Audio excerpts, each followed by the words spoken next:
Good afternoon, folks. Hopefully everyone's having a wonderful Friday. Let's get to it. Just want to close the week strong here. It's like what it says on the title. It is a daily live seller calls. For some of you folks that are new, my name is Caesar.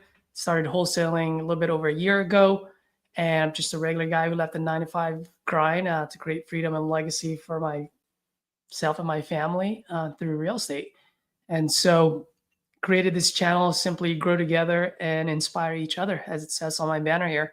So at any given time, if you guys want to hop on, if you want to ask questions, give any feedback, this is a safe space for us to grow together and inspire each other to immediate imperfect actions, because that's how we're going to get closer to success.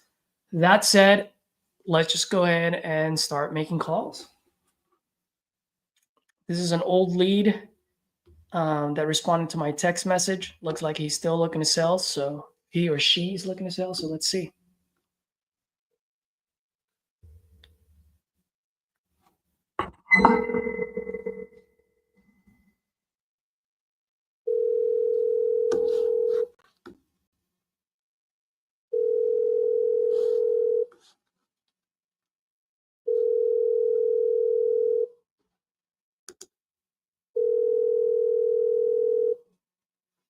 Has been forwarded to voicemail. The person you're trying to reach is not available.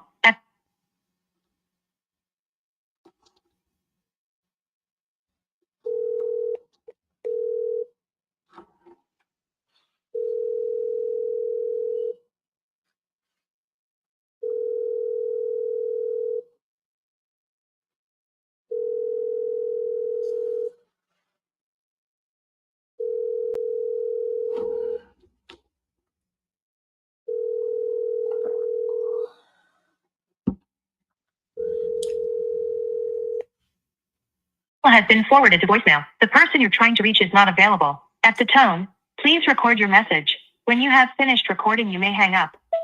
Hey, good afternoon. Caesar here. You responded to my text. Looks like you're still looking to sell your property on Northland Place for $50,000. When you get a chance, give me a call. I am looking to buy in that neighborhood. Give me a call and let's make a deal. Thanks. Bye.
All right, Donna, we talked to Paul.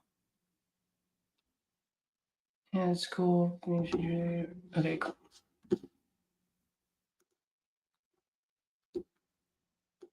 All right, guys. So what I'm going to do is I'm going to call people that I sent the contracts out to if they haven't signed.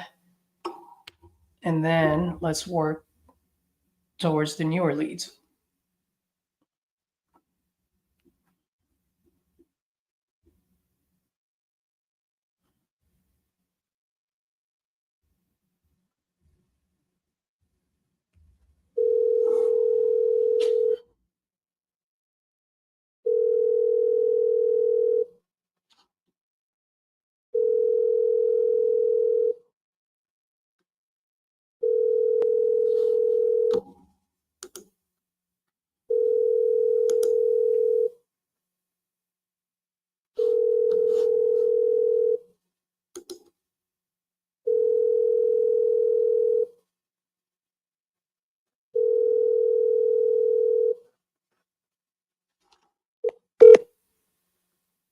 Please leave your message for 6618745. Hi, Paul. Good afternoon. Caesar here. when you get a chance, give me a call. Just wanted to see if we're still moving forward for the St. Louis deal. Give me a call back. Thanks.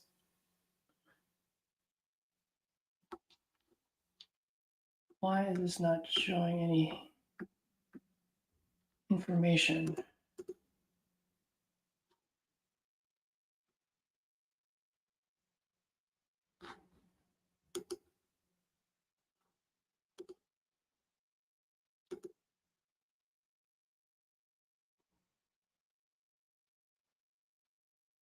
What?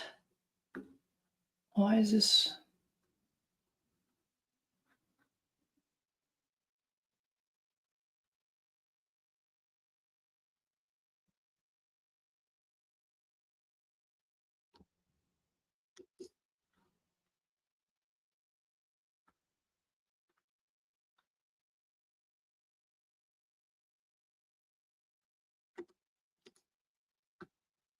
Hmm.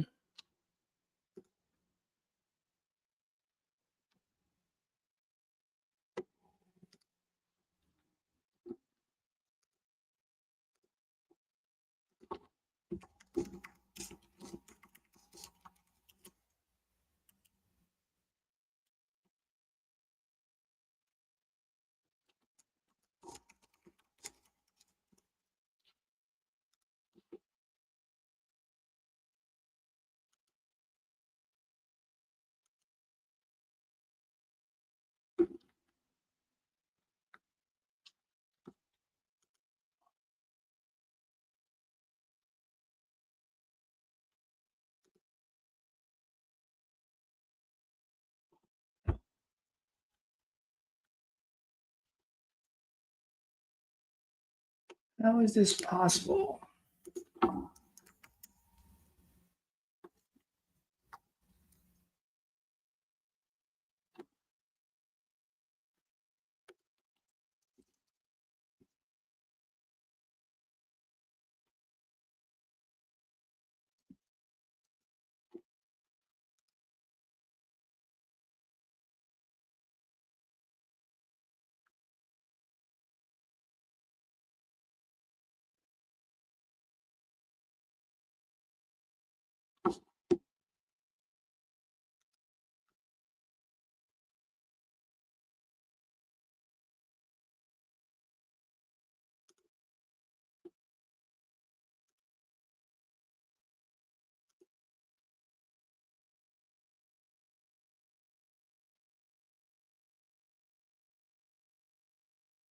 All right, this guy.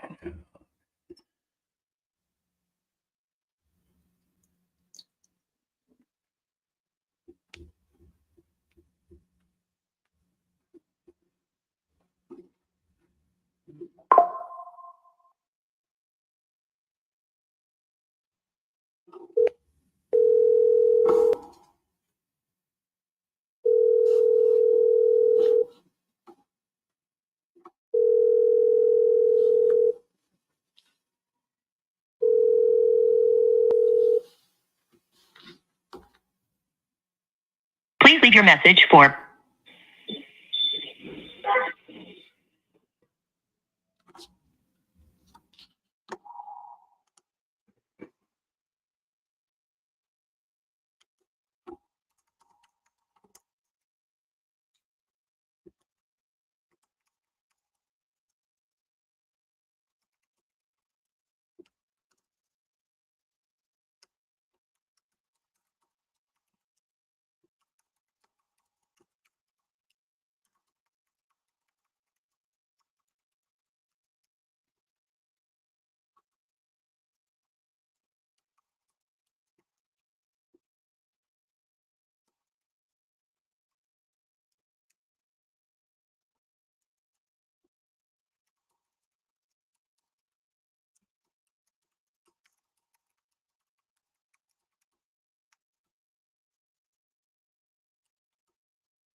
So these guys have not signed my contract. I am voiding them out.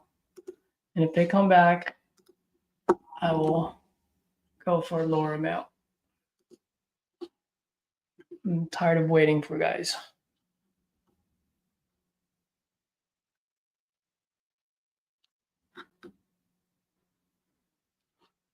Victor, Paul, Carlos. We need to talk to Carlos.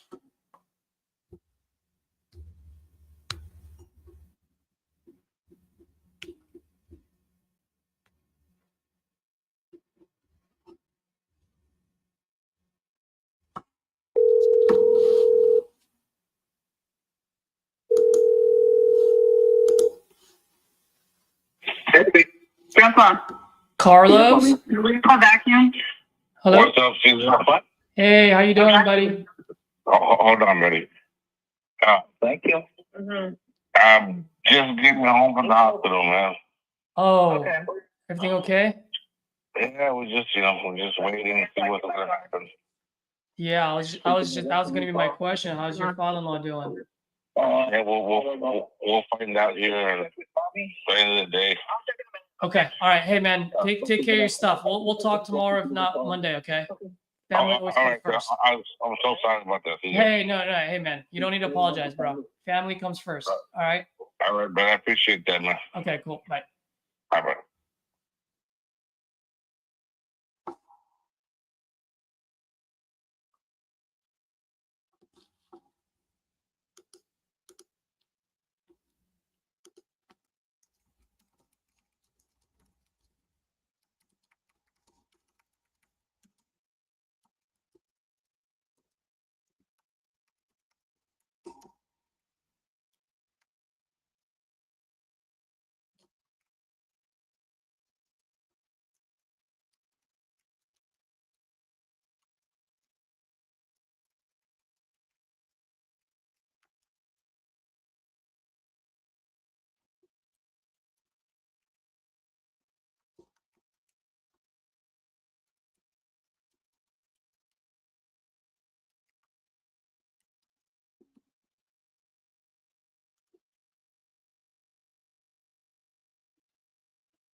Contract sent. Got Carlos, Victor, Paul.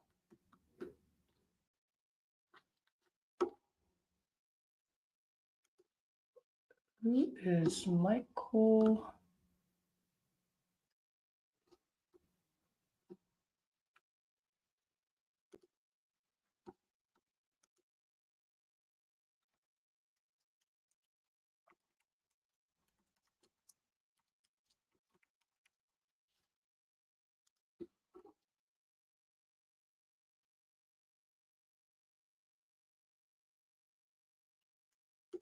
Oh my gosh, Carlos.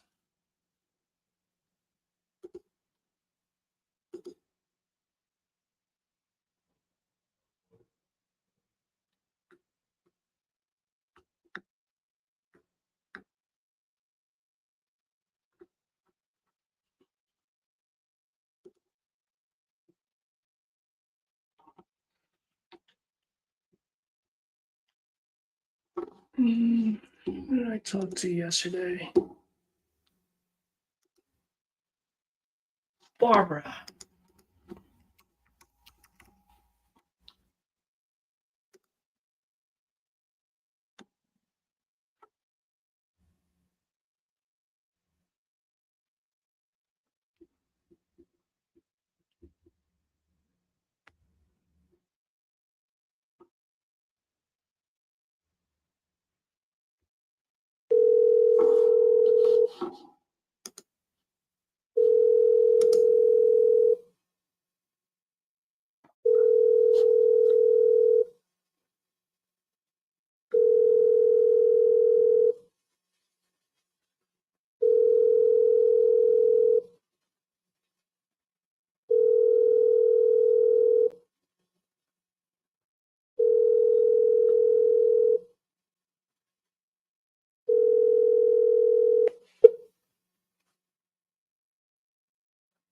Hello, this is Barb. Please leave me a message. I'll get back to you as soon as I can. Thanks.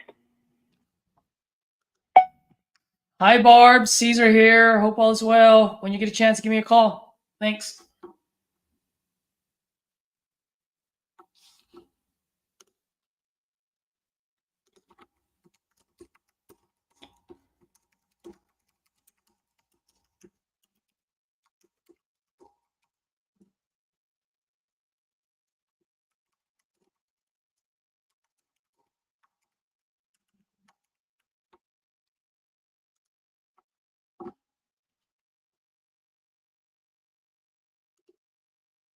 All right.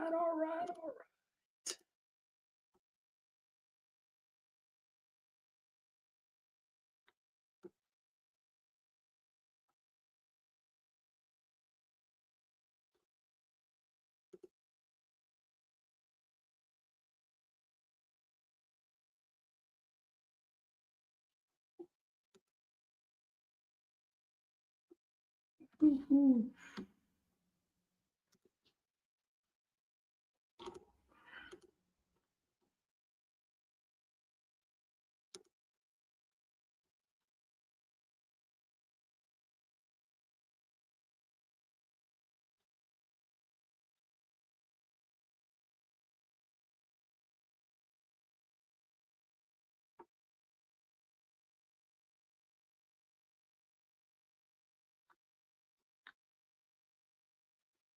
So then December. Oh.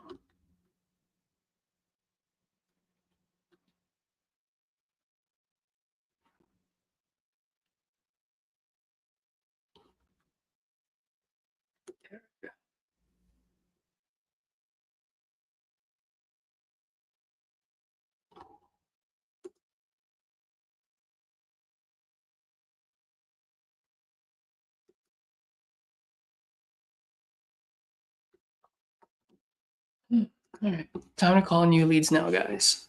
What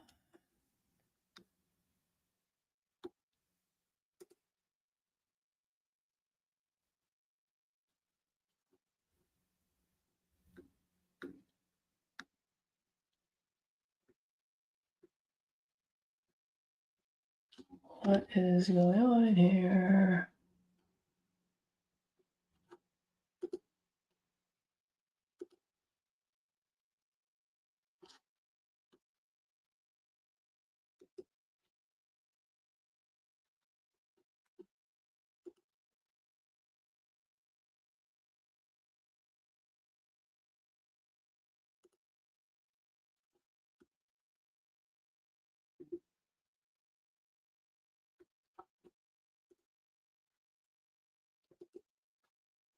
Why is this not coming in?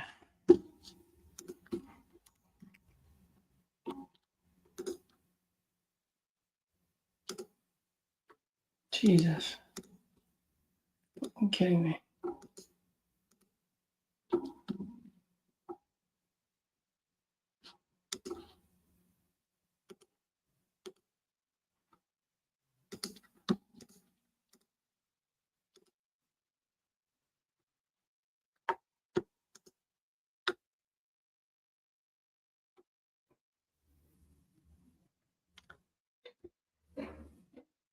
Guys, I know I'm a little quiet today. I'm just focused and just want to get through.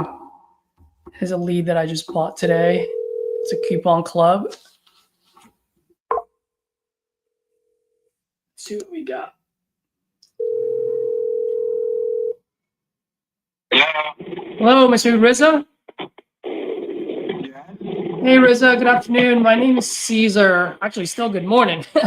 I'm calling about the property on out in Foothill Ranch. Look like you spoke. Yeah, are you still looking to sell that property by any chance? What was the question? Are you still looking to sell that property by any chance? Yes. Got it. Okay, cool. It sounds like you're driving right now. Did I catch you at a bad time? You want me to call you back, or you got a few minutes? No, it's okay. Go on. Got it. Okay. Yeah, so looked like you spoke with one of my guys. How much are you looking to get for this property? I don't know. I think my neighbor sold his house for 1.25. The other was 2 Chatry. Mine is 5 Chatry. Mine is a little bigger, about 100 some square feet big. Okay, let's just go with the same 1.25. But you guys are here to make money, so I'm trying to save some money out of maybe realtor and all that. So how about 1.15? 1.15. Can you just looking at some of the notes, and I always like to just hear it from the source. Can you tell me a little bit what you got going on over there as far as the property goes? What does that mean? I mean, can you tell me a little about the condition? I mean, anything that you got? I mean, if I'm going to write you a check for 1.15, I kind of need to know a little bit about it. Oh, okay. Yeah, okay. It's my rental property. It's been the person's been in there for the past 5 years. Great tenant. Pays like an 80 on the payment. I just put new carpet in it last year. So if you guys want to come in, obviously want to flip it and sell it, I would say what I would do is just put some fresh paint on there, paint the place to give it some fresh look. I have a gardener that takes care of the yard, so the grass is taken care of, the backyard is taken care of. So the curb appeal. But as you go in, I would say some fresh paint because I've been renting it for a long time. It will bring you back to life, and that's the only thing I would do. It is the only property out there that's 4 bedrooms and has 2.5 beds, 1,800 square feet, and that's it. I think. What else do you want me to say? So 1,800 square feet, you said you've got a pretty good mailbox money coming in every month. How much is she paying for rent? About 3,400. 3,400. Is that market rate in that area, or are you charging her a little bit less? It's not because she's been there a long time. Yeah. And she pays on time. I really honestly haven't raised the rent because I don't need the money, and I'm helping somebody else. Maybe it's not. But you know what? I don't need it. So why put somebody in a situation that can't pay the rent and me be chasing it every month? Charge it a little less, and I save myself a headache. Absolutely. I agree with you. I do the same thing. When is her lease up? Or is she month to month now since she's been there for 5 years? No. Yeah, 2026. Okay. What month? Well, I mean, April. April of 2026. April. Yeah. Got it. Just curious, if I were to fix it up and get a new renter in there, how much can I charge up for? At least 4,000. Because I don't have to familiar you with Orange County, California. I am in California, just not Orange County as much. Let's see here. Look up Orange County and look up Foothill Ranch. It's a very affluent area. Schools are very good in that area. It's south of Irvine. You heard of Irvine, California? I have. I went to UCLA, so I know where it is. Yeah. There you go. Yeah, but the schools being so good, but Foothill Ranch, the schools are just as good, if not better. It's very family oriented. It's at the end of a cul-de-sac.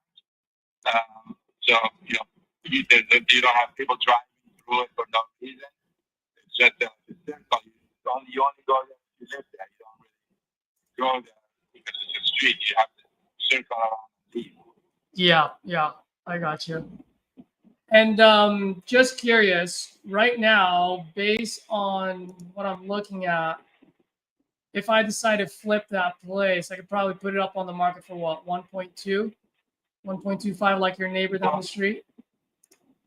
Yeah, but my neighbor down the street, the house is smaller. It's only 1,600 square feet. Mine is 1,800. So I would say one better you put it for 1.3, but you sell it for 1.25, 1.27. Yeah. That's what I was estimating. So you make about 100, save about 50,000 in realtor and all that stuff. Yeah. Just curious, any reason why you haven't done it yourself and get more money out of it instead of selling it to someone like me? You know what? Something has happened in the past 2 days. Somebody went online and put my name on. I want to sell this house. Honestly, we weren't thinking about selling it for the past 2 days. More calls. Someone I don't sold know your what lead, happened. huh? Someone sold your Yeah, lead. I don't Someone. know what happened. With Yeah. all this stuff, got my phone number, wanted to make a couple of bucks, maybe they get referral or something. Yeah. Put my name on it. I'm keep getting calls. And from Wednesday, I've been getting calls. I'm like, all right, opportunity, I'll talk to you. But I'm not, I'm not behind the mortgage. I'm not behind the property. I'm not, the tenant is taking care of all that. You don't buy it? Okay, that's fine. I'll collect the rent tomorrow. So, Yeah, exactly. Well, hey, man, I mean, from a fellow investor to another investor, it sounds like you've got a pretty good rental property there. I wouldn't be the right buyer for you because if I buy it at 1.15, I have no equity on it. Now I can play the long-term equity game because it is California. You know what I mean? But that being said, but if I were to flip it at 1.25, I mean, I know you say just paint, which is probably right. But if I want to sell it and be competitive with the others that are on the market, I got to put some money in there. It's California with California prices. Even if it's just paint, it gets up there, and so at 1.15, I would be upside down on it. And since there's no reason. What was that? Well, put it this. Yeah, I mean, put it this way: at 1.15, I would be upside down 100,000. So you can just imagine it would have a 9 in front of it if I were to buy it. Yeah, it would have a 9 on it. Yeah, exactly. Yeah. Well, that's good. That gives me some idea. 2 days. Yeah, because if you think about it, right? Like if I sell it for 1.25, when I sell it on the market, I got to pay closing costs, realtor fees when I sell it, plus any carrying costs I got to carry between now and then. That's already like 140. That's already in the hundreds of thousands, right? So I got to subtract that from 1.25, and then let's say anywhere from a coat of paint to let's say $60,000 at the most for any type of repairs. And then I gotta have at least $100,000 of profit for California. If I'm gonna put in $1 million or $900,000, I'm looking for a good return on it. And so that's why I would have to be in the 900s from an investor's point of view. Yeah, it makes sense. That's fine. I just wanted to see what would be your offer. That's what I'm trying to see. I mean, if you're, 10, 15, $20,000 a month, not married to that number, but $200,000 a month is different. Yeah, absolutely. And like I said, you've got a pretty good mailbox money coming in every month. It wouldn't make sense for you to sell it at 900. So, because if I were in your shoes, I wouldn't do it either.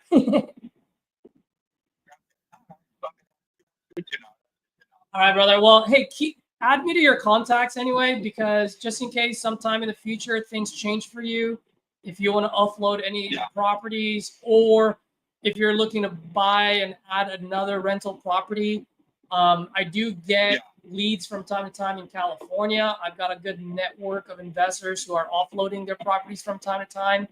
I might be able to, get you your next rental property at a discount off market, so we don't have to worry about realtor fees. You know what I mean? Okay.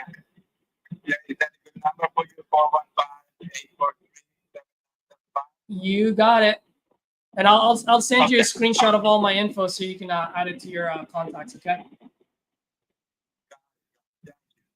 All right. Thanks, Riza. Appreciate it. Have a good one. Bye-bye.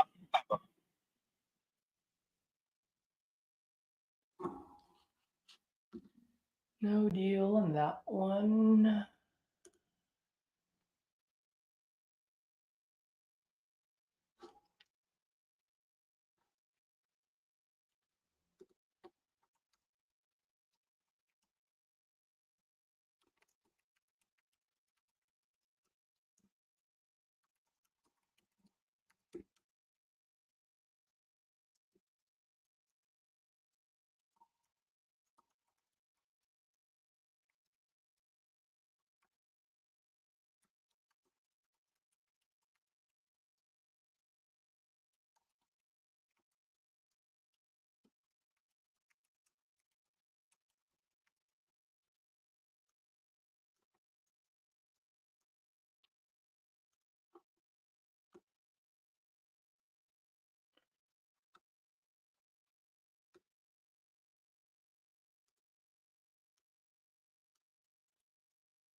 And let's do this as long-term follow-up. Let's just touch base every 30 to 60 days.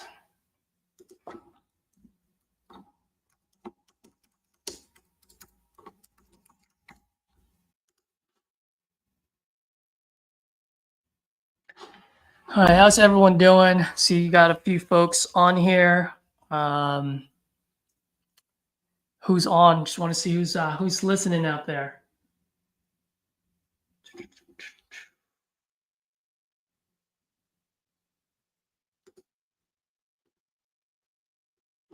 Let me text this guy.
Oh my gosh, why can I not send a link? That is just dumb.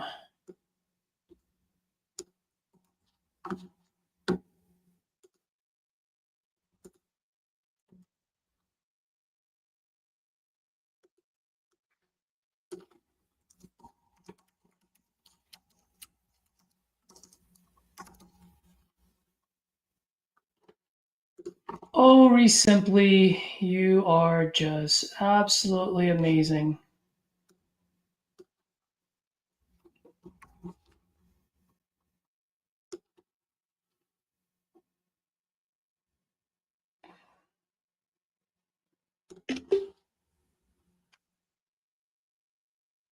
I cannot wait to do a review.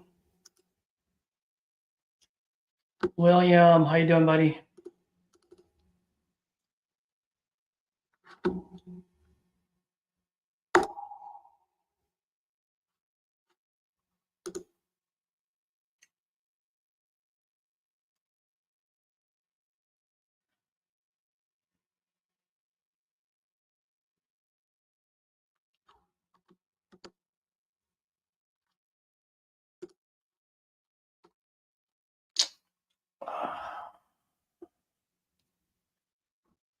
Victor, what's up, buddy?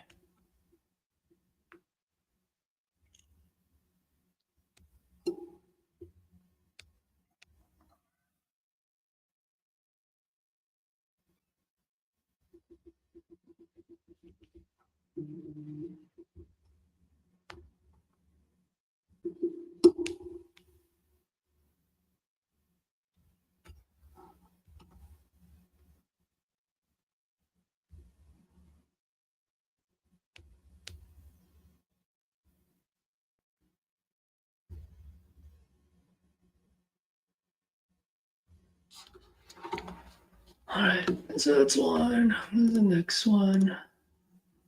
Should I ask for a refund on that one, guys? What do you think?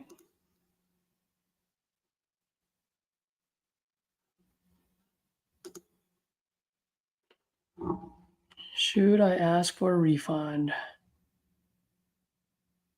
That's the big question.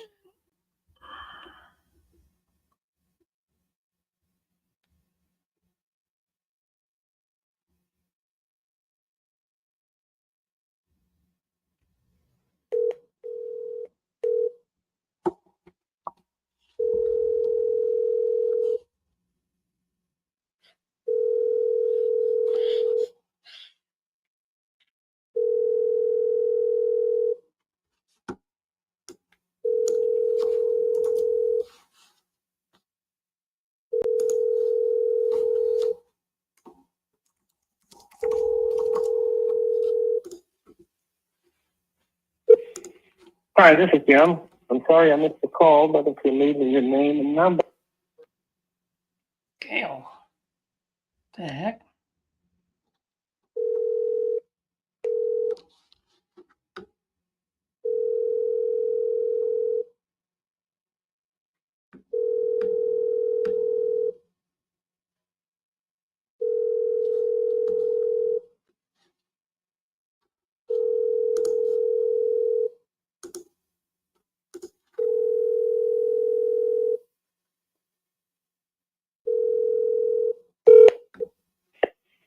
Hi, this is Jim. I'm sorry I missed the call, but if you leave me your name and number, I'll call you back just as quickly as I can.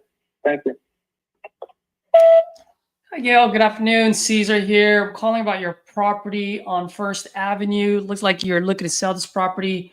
You might have filled out a form on one of my sites or one of my ads. Give me a call when you get this. Looking to buy in that area. You can call me at this number. I'll go ahead and shoot you a quick text as well. Okay. Thanks.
Oh my Lord.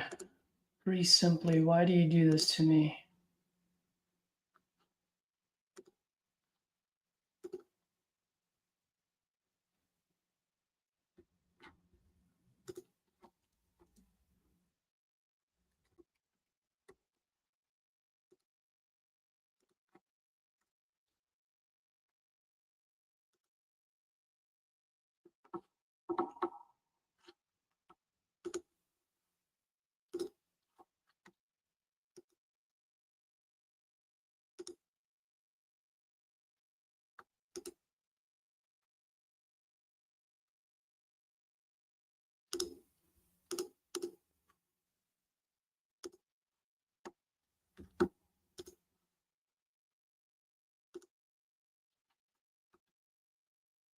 All right, Victor, what did you say? Resimply 5.0, they're adding AI to it.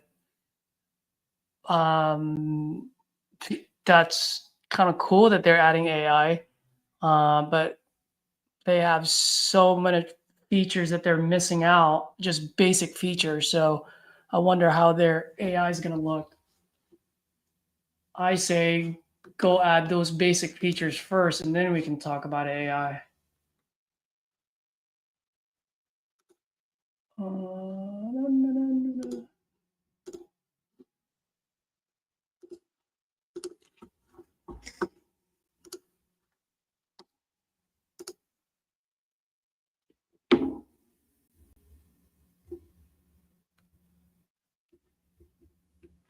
Man, I wish I can play some music in the background. It's a little quiet here. I would love that.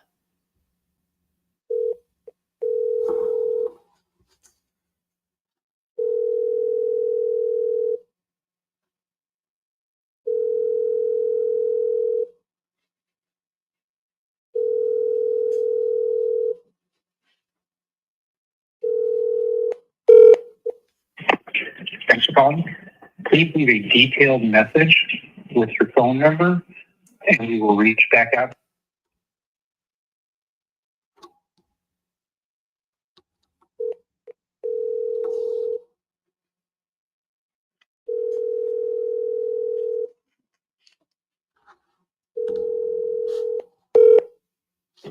Thanks for calling, Jason. How may I help you? Hey, Jason. Good afternoon. My name is Caesar. I'm calling about your property on Oakside Road. You look like you might have filled out some form on one of my ads. Are you still looking to sell that property by any chance? We were trying to figure out what to do. So we owe about $376. It's worth a little over $500, and we're figuring out if we should try something cashed out. So then we're like, should we sell it? We're just trying to figure out what to do. Got it. Okay. So you guys currently look. We looked at refi options, but our rate's only 6 3/4. So none of those really make much sense. Yeah, no, I gotcha. Is this a rental property for you, or do you guys live there? It's a rental. I have a couple others, but we kind of go from place to place as we fix places up. So oh, nice. We're finished and we're ready to rent, but before we moved to the next place, I wanted to cash out or do something with it. Got it. Okay, so you guys just finished fixing this up. Did I hear you correctly? Yes. Yeah, there were a couple rooms that needed to be finished. We finished turning those in the bedrooms. Fixed a lot of the stuff that was issues with it when we bought it. Chef fixed some of that stuff. So yeah, now it's ready to be rented. Yeah. All right. Well, I mean, sounds like I came in a little too late. I mean, I like to do what you do, where I fix things up so I can sell it on the market for max value, or burr it. Sounds like you guys were looking to do that. Yeah, that's basically what we're doing, because I have the next place we're gonna go to, and yeah, so yeah, and that was the whole plan. But I also thought, oh, worst comes to worst, I'll just refi it, because I thought by now this time this year the rates would have dropped more. Yeah, but they haven't. So yep. How much rent can you get for that? About 3,500. So I'm only going to make about 500-600 a month off of it. Yeah, that's what I was gonna say. That's at the current rate. That's why I can't really refinance it when the rates are high, because it's going to send me backwards, not forwards. So, Yeah. What about selling it on the market?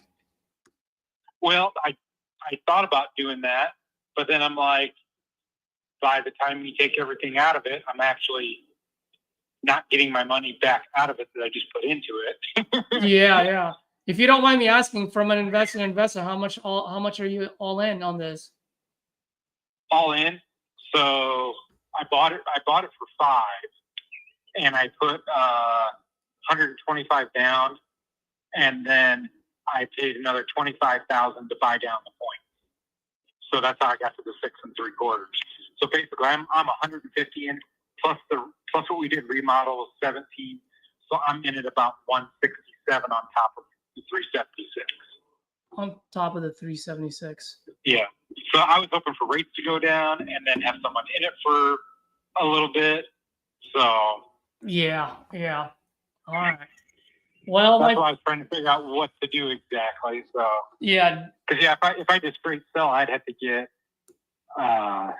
25, about 540, 541 just to get my money back, and you know, I think max is going to get 523 to 530. You know what I mean? Yep. I'm almost about what I put into it to make it, you know.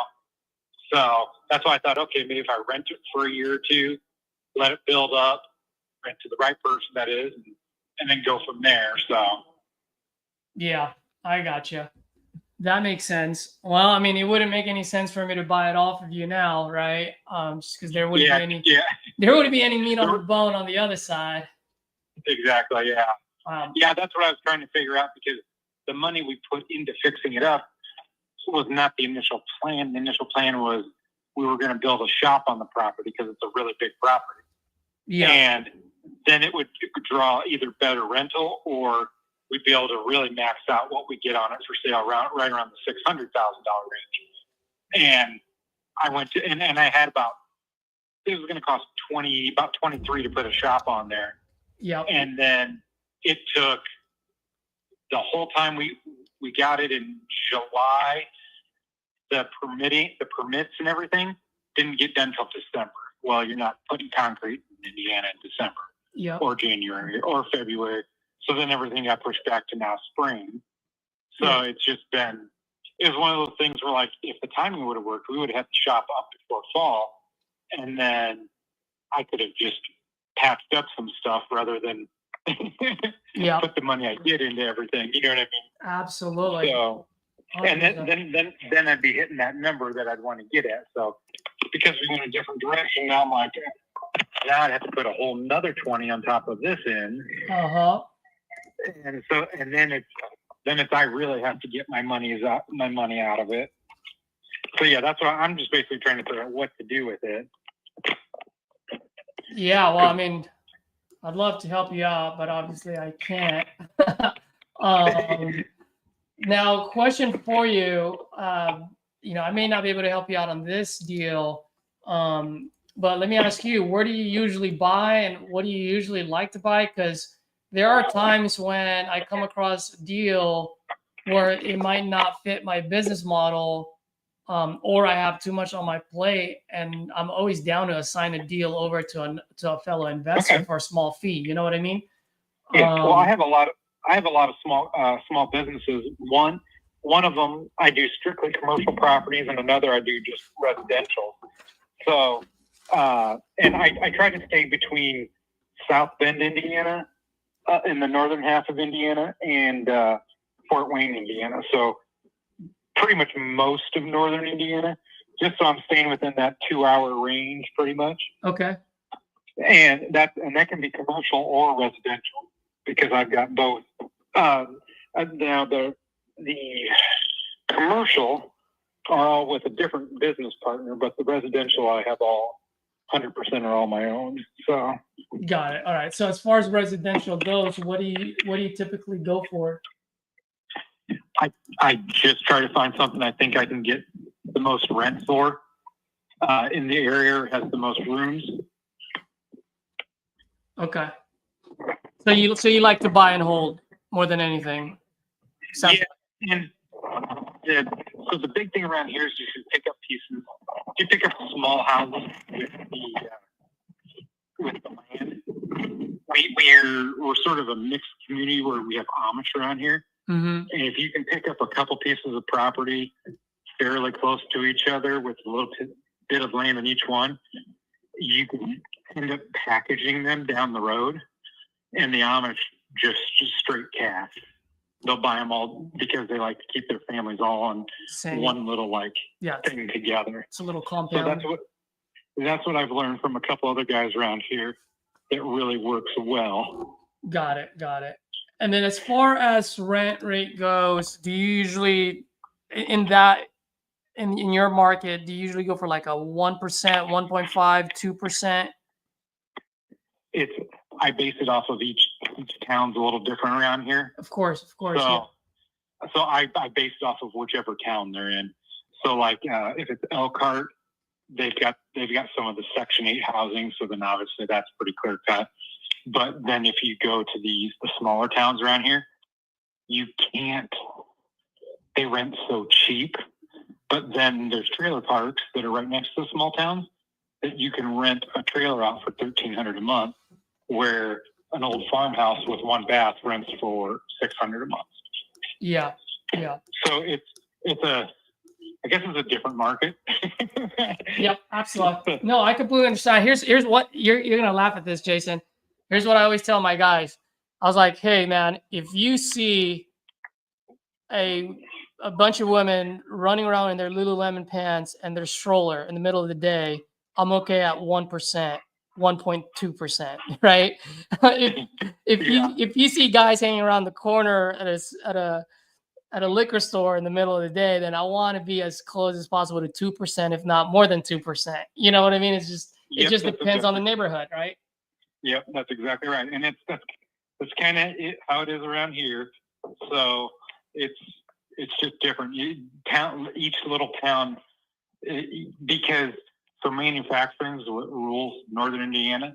So if you live in a town that has manufacturing near it, the houses in the rental market's huge. If it's one that's more isolated and you've got to drive farther, then you're not going to get nothing for the rentals. Those are those $500-600 a month places. Yep.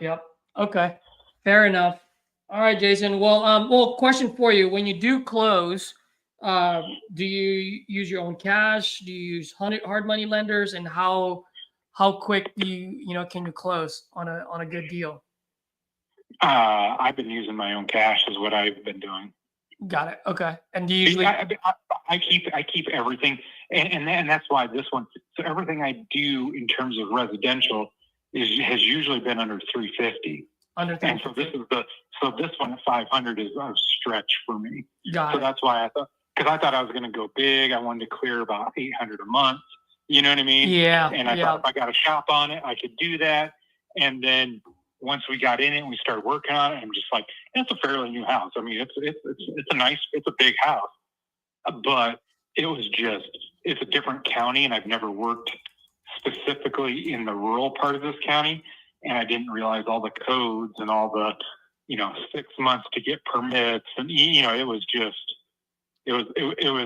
the timeline really messed me up. So absolutely, no, I completely understand. So then all right, well that's good. And then how quickly can you close? So anything under 350, you're good. That's your price point, in other words. Yeah, that's my price point. This is the first one I stepped outside of that, and so that's why I'm kind of grasping at straws at the moment to figure out what's the best route.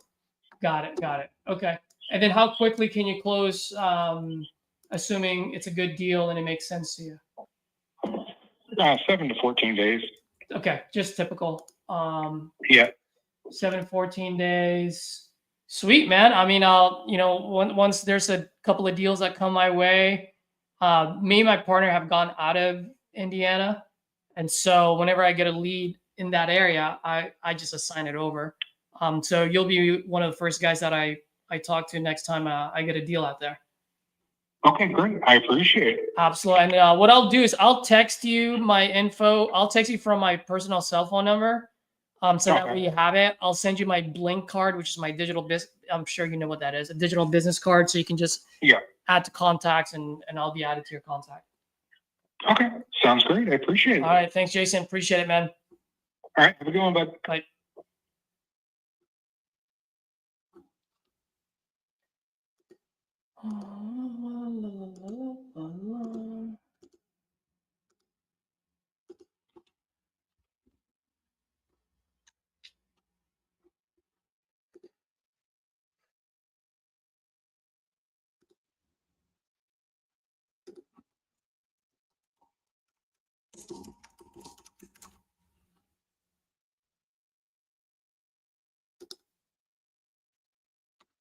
All right, getting a refund for that one.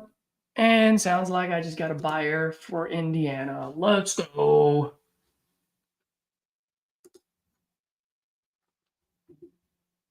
Wait, did I just kept calling? Is this guy Jason or James? Oh no, this guy's Jason.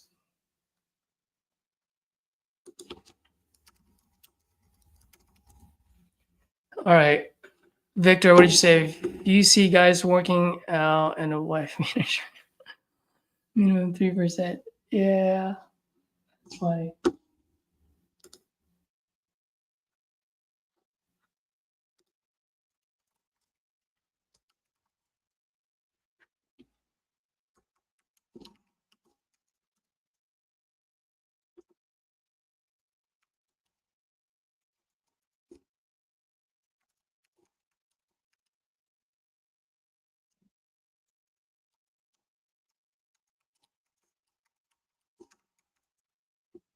So blind hold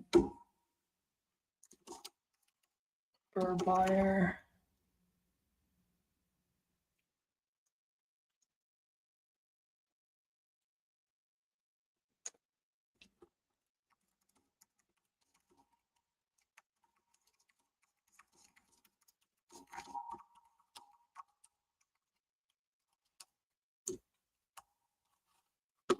All right, let's send this to Titanium and see if anyone has any deals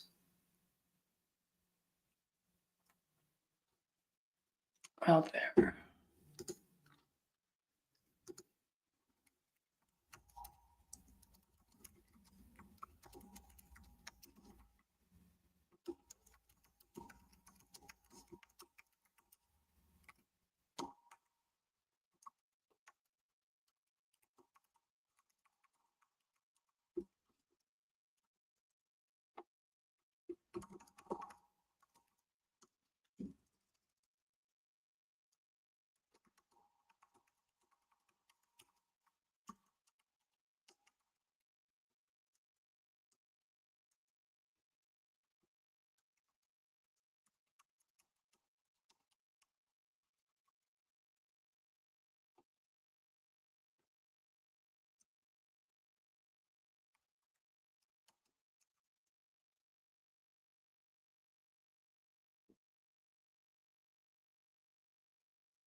Let's go. Let me add this guy to my list.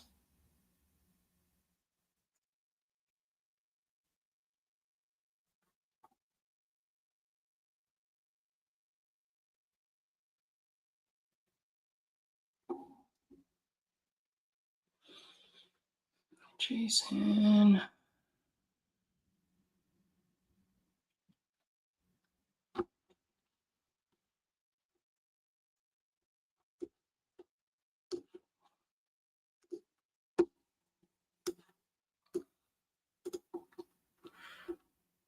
What is the name of his company?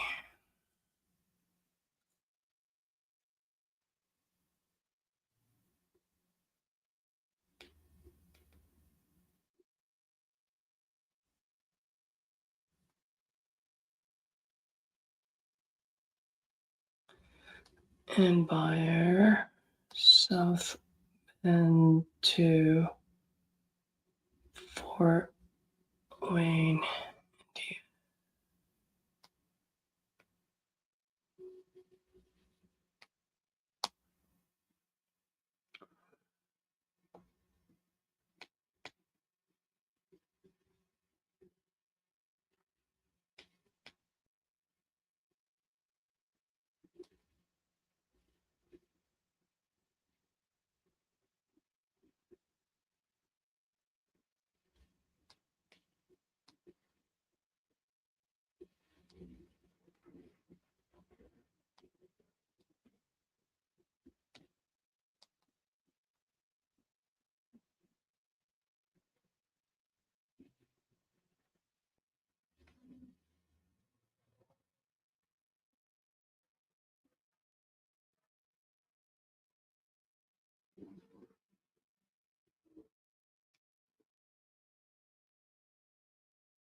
All right.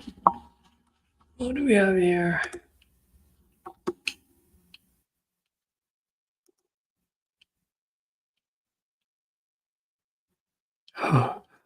What are you guys saying here, Hyro? Hyro, what? Your boy Max just joined the group and locked a big fee. Whoa. Potential 35. Is this your guy Max that you work with now? Or that works with you?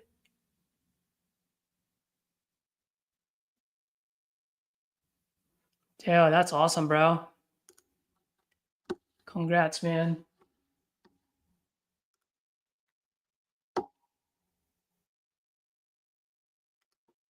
This guy's getting $35,000 fee and I'm going for a refund. uh,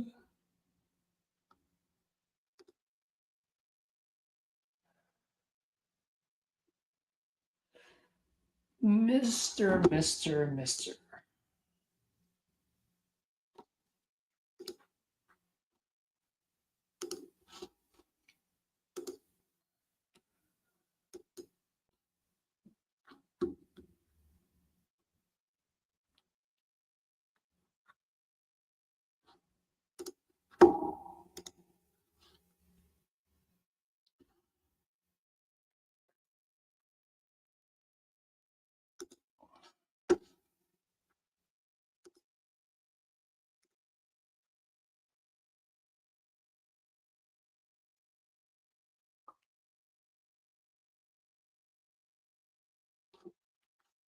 Who's Joel? Victor, I see he said something about Joel.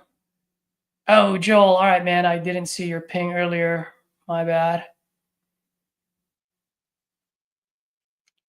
Cool, man. So, Joel over here, I'll take a little bit of time to answer you. Joel, hopefully you're still on, man. Apologies, I was just into doing what I needed to do there. Looks like you're new to the wholesaling, looking for your first deal. Well, first and foremost, who are you following? Who have you been listening to? And what do you know about wholesaling? And then maybe I can give you a couple of key pointers.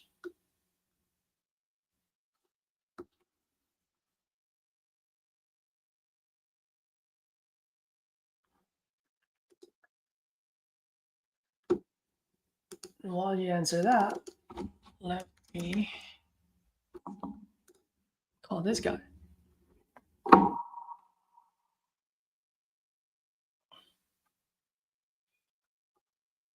Hyro, did you listen to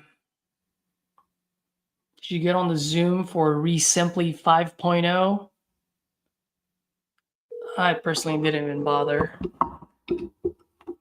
Victor says that they got AI stuff going, and I said they better take care of the basic stuff first before they do the AI. That's like, I don't know how to do cash games, but or I don't know how to do cash deals, but I'll do creative financing. Hello? Hello. Yeah, is this Athens? Yes. Great. Athens, good afternoon. My name is Caesar. I'm calling about your property on Longview. Looks like you spoke with James at some point. You were looking to sell this property. Are you still looking to sell by any chance? Not right now anyway. Oh, not right now. I got some working and I know for sure in 3 weeks. Got it. Okay. When you say not sure, Okay. is it because you have a tenant in there, or you don't know whether you want to fix the Yeah, person or not? Well, if that individual can get that together, I think he can the way he's talking about it. With a little bit of assistance with it, it'll bring in more money for me.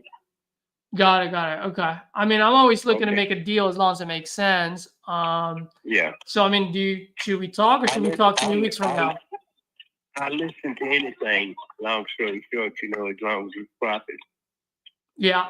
Well, how much are you That's looking? where I am right now with it. How much are you looking to get for it if we were to make a deal?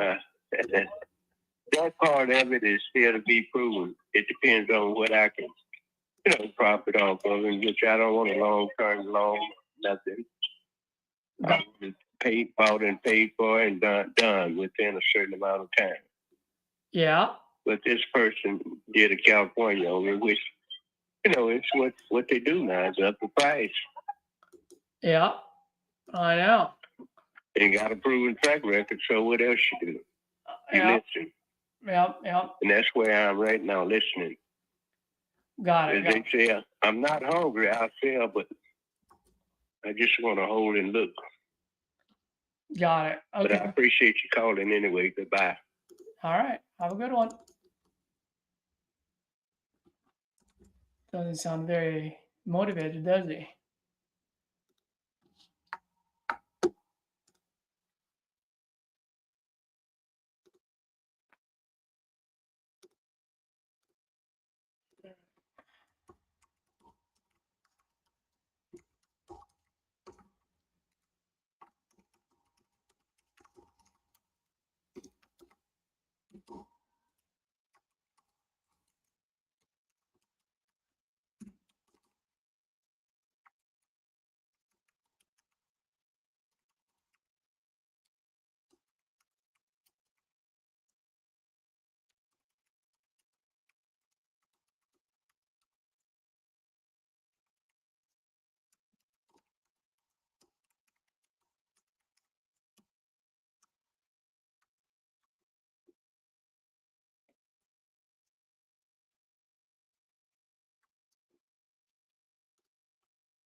What did Hyra say? Reselling 15.0 this way?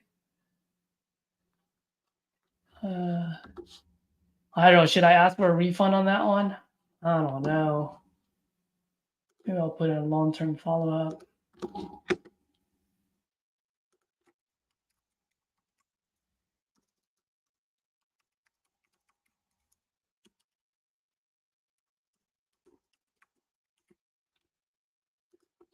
Let's touch base in 3 weeks. All right.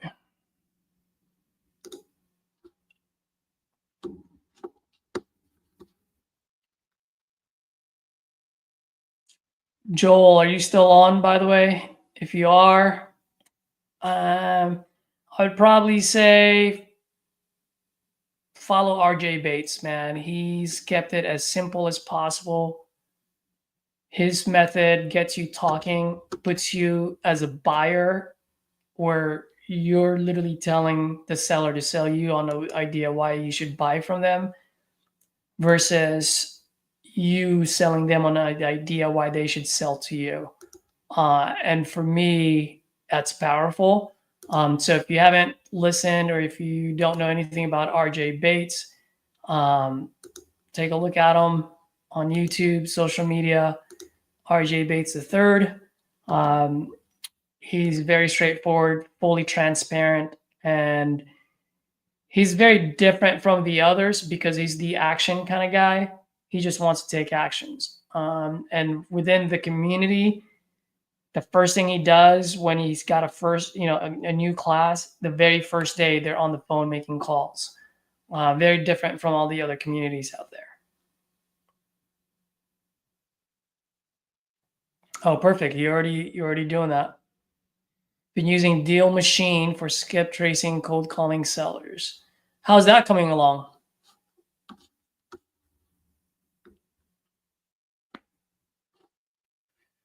All right, let's see if I got any text messages back.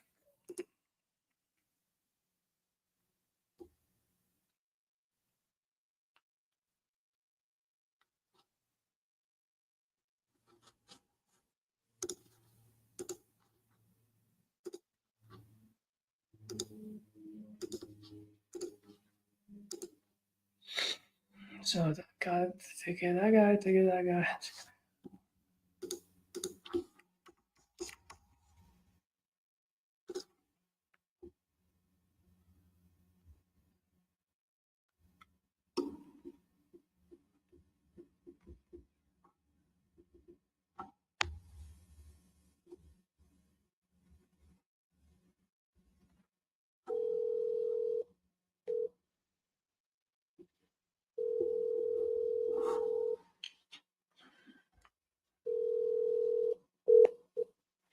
Hello?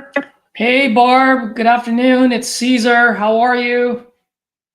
I'm good, Caesar. How are you? Oh, I'm doing all right. It's nice and sunny in California, so I can't really complain. Well, I don't think this is going to pencil out for me. Okay. I just think I'll do much better if I list it. So I think that's the direction I'm going to take. Yeah, absolutely. Like I said yesterday, that's definitely a valuable option for you, and that's not a bad option at all. So should you change your mind in the future, or if it doesn't move, give me a call, let me know. I can always revisit. Obviously we're gonna have to revisit the price, because if it doesn't move at the price you're gonna sell it, we're gonna have to renegotiate about it. But yeah, I'll go ahead and cancel the contract right now and go from there. Okay. Bye. All right. Take Cool. care. All right. You too. Bye-bye. Bye. All right. Let's see.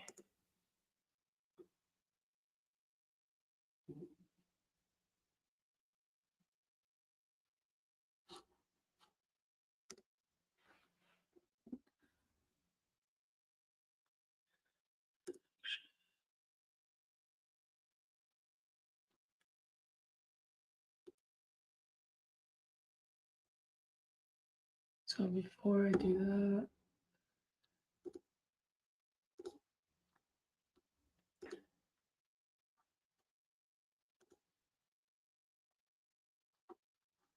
so that lady that I was just talking to, I had talked to her, was it Wednesday? And she's actually a general contractor. She's won several awards. She's not in Texas, and so she's like, I kind of want to sell this, get it off me. And I told her where it needed to be. She agreed from an investor's point of view. So I told her, you got a couple of options. You can put it on the market yourself, put in $15,000 of your own money, or 30,000. He says 15, but I'm like, it's going to cost you about 30 to 40. She agreed. And so I said, you can do that and sell it on the market yourself. Or you can go with me. And I told her I'm not going to be a end buyer for you at that price point, but I can market this to other investors, but we need to be at a certain price point. So it really just comes down to convenience. How much is that convenience worth to you? If it's worth anywhere from 15 to 20,000 bucks, then go with me. If it's not, then do it yourself and put it on the market. So she decided to just go ahead and put it on the market. And that's okay. At least we got it out of the way, though.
She was a tire kicker.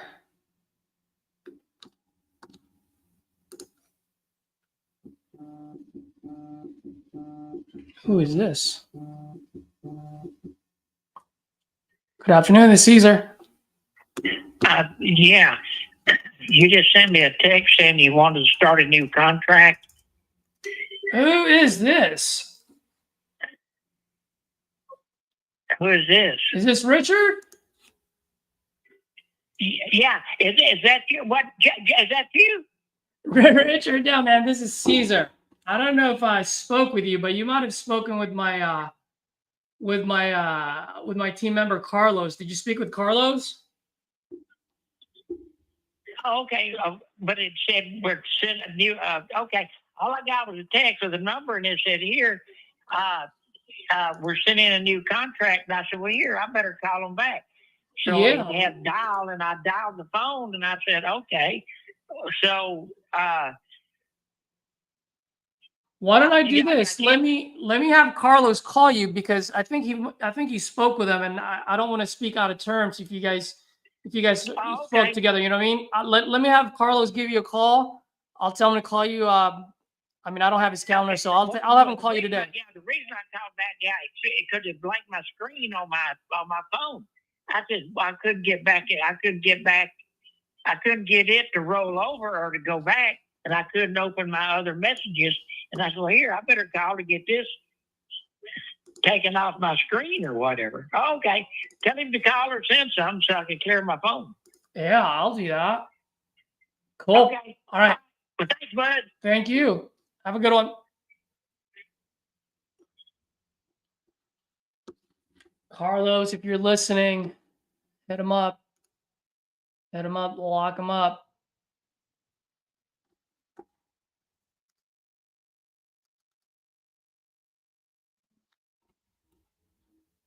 Let's see.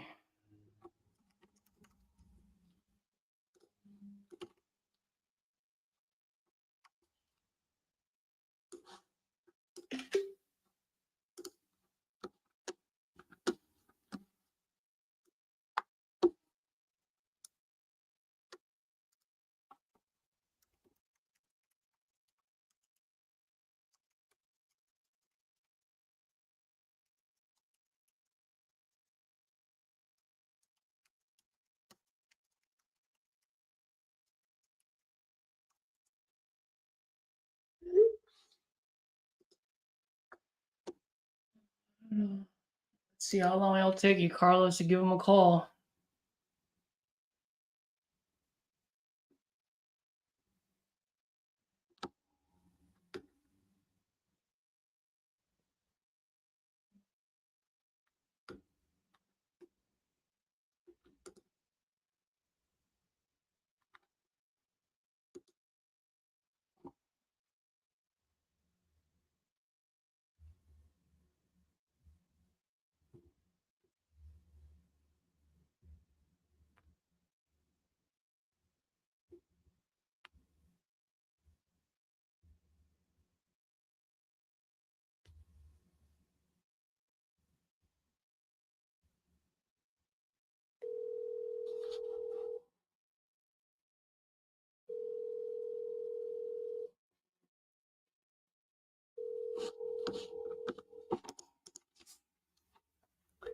It was my lead, but I gave it to him, so it's tagged under his name.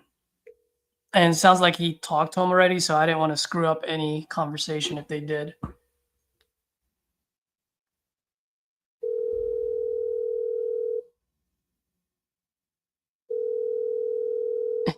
Ira, where are these properties at, man? Is it in Indiana?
Has been forwarded to an automated voice messaging system.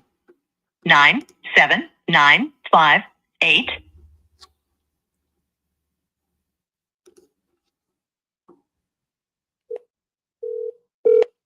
Has been forwarded to an automated voice messaging system.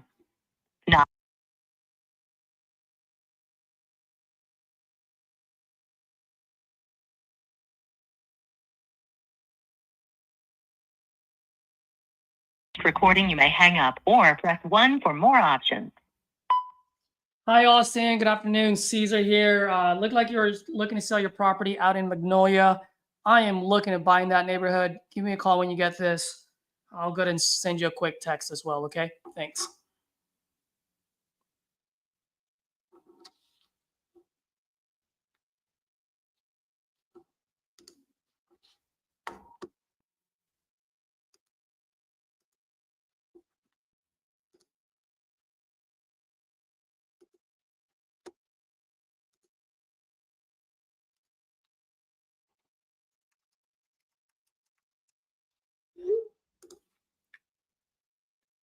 B&B investment. What the is that?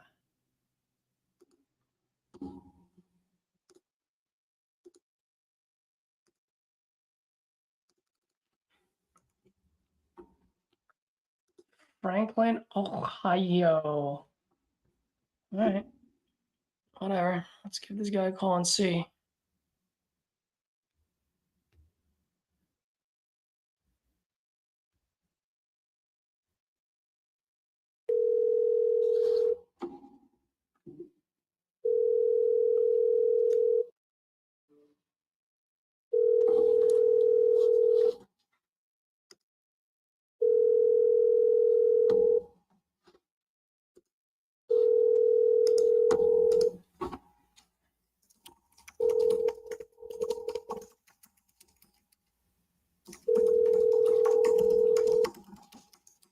Call has been forwarded to voicemail. The person you're trying to reach is not available. At the tone, please record.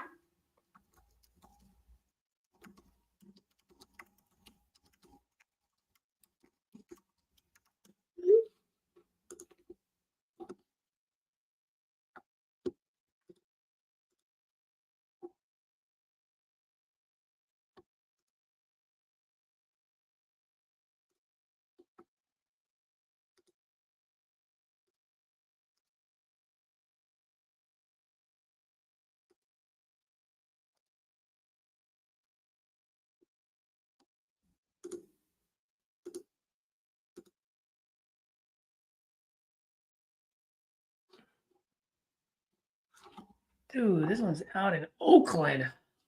Let's go.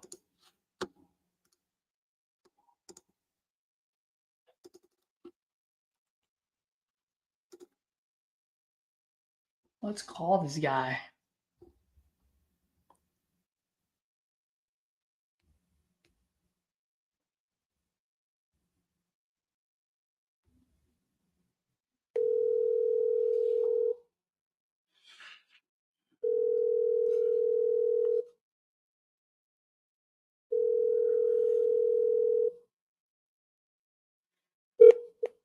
Hello, this is John. Hey, John. Good afternoon. Caesar here. I'm actually calling about your property out in Oakland. Are you by any chance still looking to sell that property? Which one is it? The one on Masterson. I already closed that one. Oh man, congratulations. I'm a little too slow, huh? It's okay. It happens. I know. Was it close and funded already or under contract? No, it's closed and funded. Oh, that's wonderful, man. That's great news. By the way, I'm out here in the Bay, so are you actively buying properties out here or? No, I just have a few properties that are family owned, and some of them it's just time to move on. Got it. Well, I mean, you said some of them. Do you still have any that you're still looking to sell? I do have one. Let's talk about it. Maybe I might buy it from you. All right. So this one is tenant occupied. However, tenant's been paying for a decade. Okay. Rent is $1,700 a month, and anyways, interested in selling, but I would have to get $500K for that one. And that's located in Oakland. I'm not sure. Well, obviously you called me.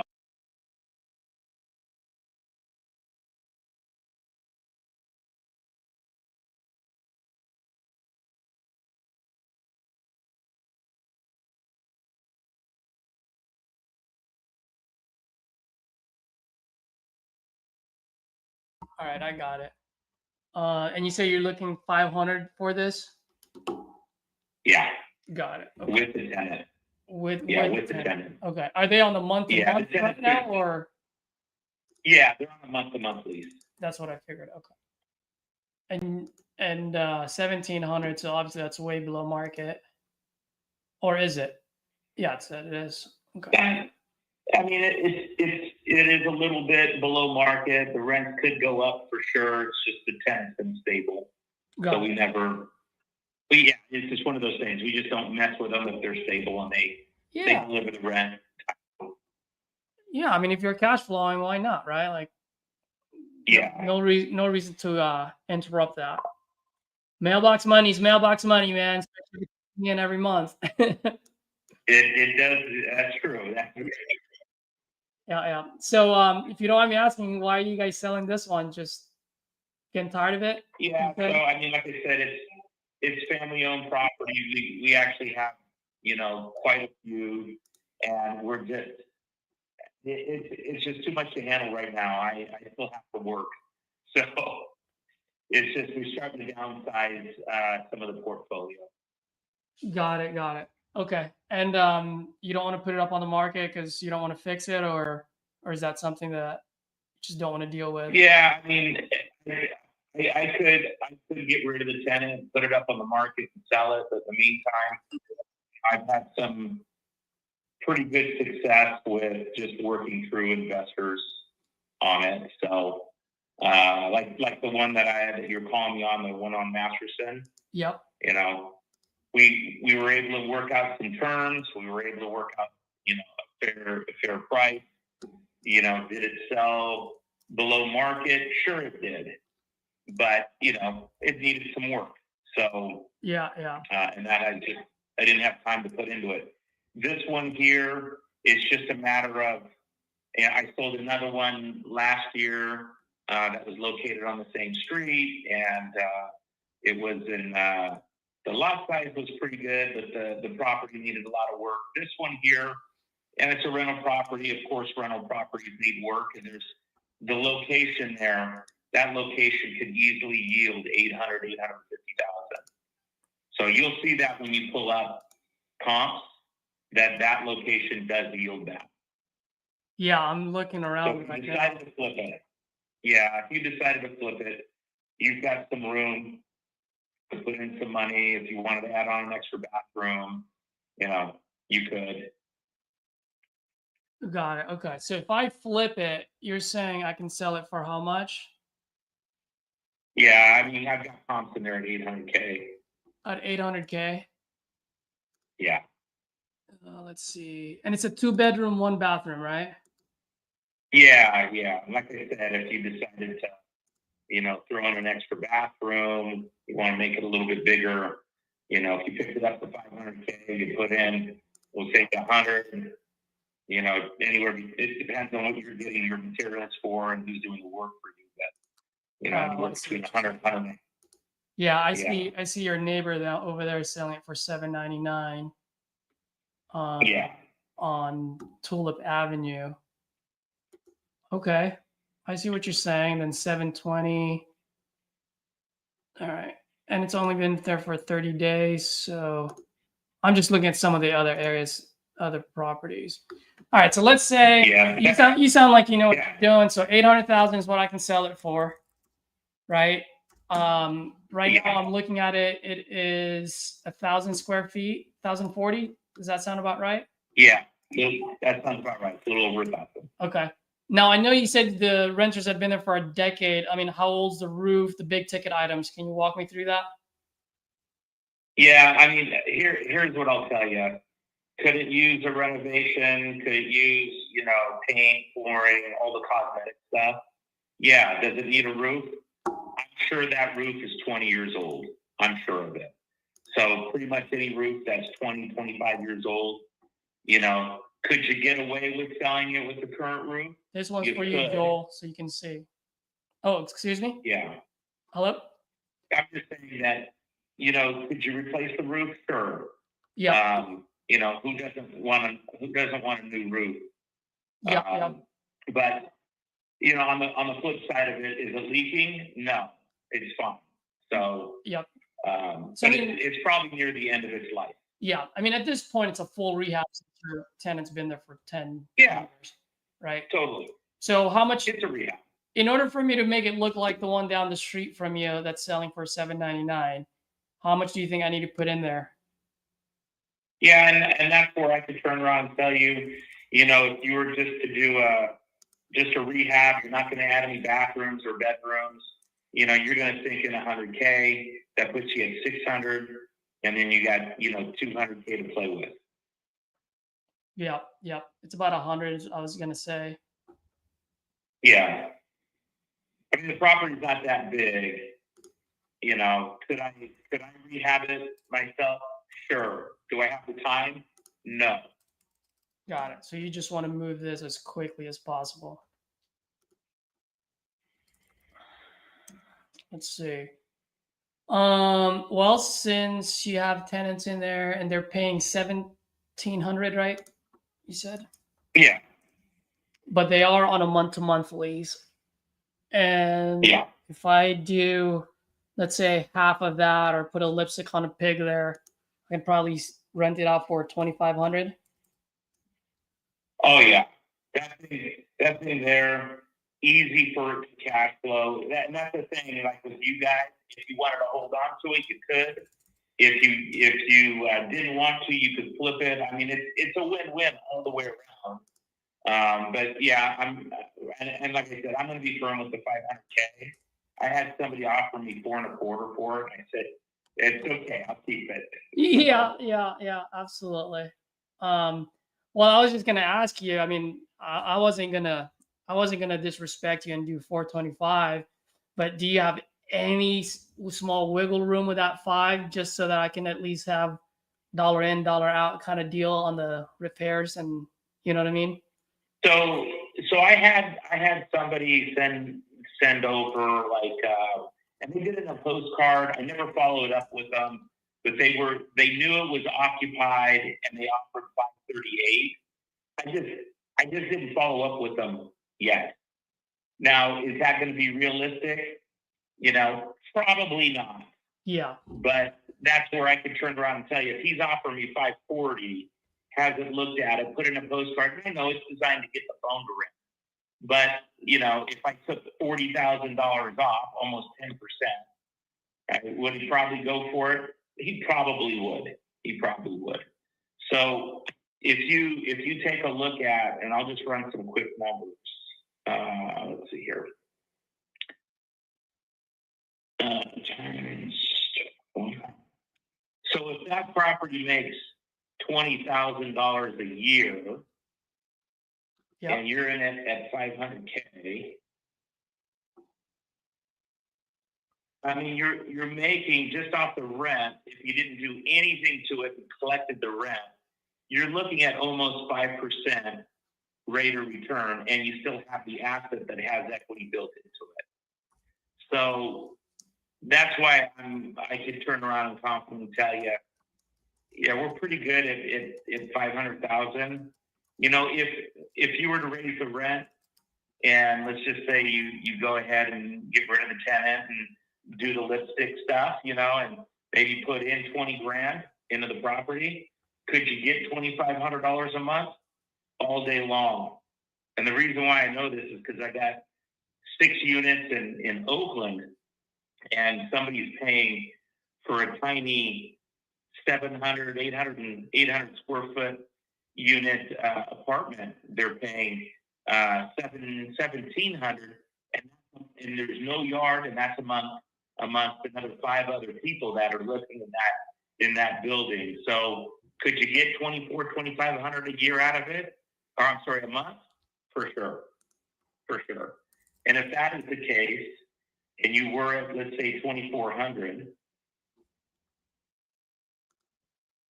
you know, now you're at 28,000 a year, and that puts you over 5%. There's no bank that's giving you that on a regular basis and building equity. Does that all make sense? No, it makes absolute sense. I mean, I've enjoyed talking to you because a lot of things you're mentioning, I already screenshot my calculator. We're pretty much dead on as far as numbers go. Yeah. I do understand what you're saying. Now, taking over the tenant, because you're selling it to me with the tenant as tenant occupied. I mean, I'd love to make a deal with you, and I can close on this very quick, anywhere from 14 to 30 days. I probably don't need 30 days. I can probably do this in 14 days. I just have a few things on my plate right now. But if I close on this quick, cash, is there any way we can do 475? I'd have to discuss that with other family members, to be honest. I know where we're at, and that's why I can turn around and tell you 500 is the number. Mm-hmm. So at 475, I mean, we're dealing with a couple other people that are on the property. It's held in trust. Okay. So, and everybody would have to be agreeable, of course. Yep. But I think at 475, we'd really have to sweeten up the deal somehow. I don't know. Like how sweet? What are your thoughts? What are you thinking? Well, I mean,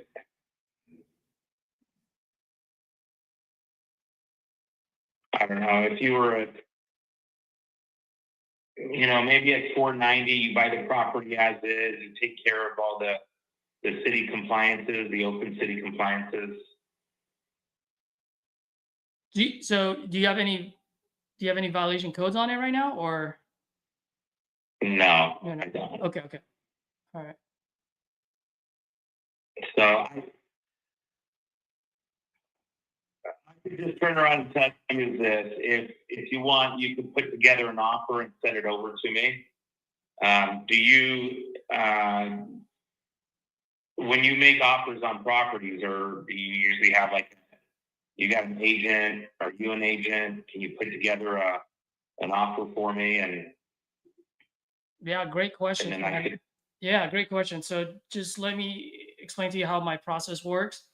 Yeah. Personally, I have left California as far as rental properties go, just because, as you know, it's not a landlord-friendly state. And so I do have properties out in Texas, Florida, Ohio, some in Indiana as well. But when it comes to California, just for full transparency, I do partner with local investors when I do it. And the only reason why I do that is I just want to make sure I have a set of eyes on my projects at all times. Okay. I did live up in the Bay, and that's why when I see a Bay Area property, I am interested in it just to see if there's some meat on the bone for me, right? Because at the end of the day, there is a huge equity play. It is California after all. I just personally don't like dealing with California unless I do partner with an investor on it. Okay, so just for full transparency. Secondly, I am not a realtor. I don't want to include any realtors on this deal. So this will be strictly off market. I'll pay all the closing costs, no realtor fees. I can close, like I said, anywhere from 14, maybe 30 days, just because I have a few deals that I'm working on right now. But usually all I need is 14 days and I'm good to go. But yeah, so if we do agree on a price and we will move forward for a, what's today? Today's pretty much March 1st. So let's say I close on this middle of the March 20th. Between now and then, obviously I'm going to open title, as you know, the whole shebang. I'll send a few of my guys out there, a few people that I've partnered with in the past, and make sure that we confirm the condition of the house. Assuming everything checks out, that we can get it done with $100,000 of rehab, then we should be good to go with that number and close on it. If we find like, hey, the foundation is screwed and now it's going to cost us tens of thousands of dollars more, then obviously from an investor to investor, I will have to come back to you and say, hey, here's what we found in the inspection report, right? In order for it to make sense, we have to be at this price point. And at that point, we move forward or we rip the contract in half. So pretty straightforward. I just want to make sure that if we do agree on a price, that I can do my due diligence and then make sure everything checks out. Okay, so you're going to need obviously a contingency removal period in that contract, of course. Yeah. What title company do you use? Usually when I partner with local investors, what I like to do is I let them choose it. So any local title company. Do you have one in mind that you want us to use? I mean, I'm open to that as well. I do. Okay. Yeah, I do. Which one? Which title company is that? So I use Chicago title. Chicago title. Okay. Yeah, that's no problem. Yeah. So let me ask you. So what you're going to do is, are you going to check with your network to see if any investors are interested in buying? I will definitely do that. Is that how you do it? I will definitely do it. Yes, I'm just letting you know that now.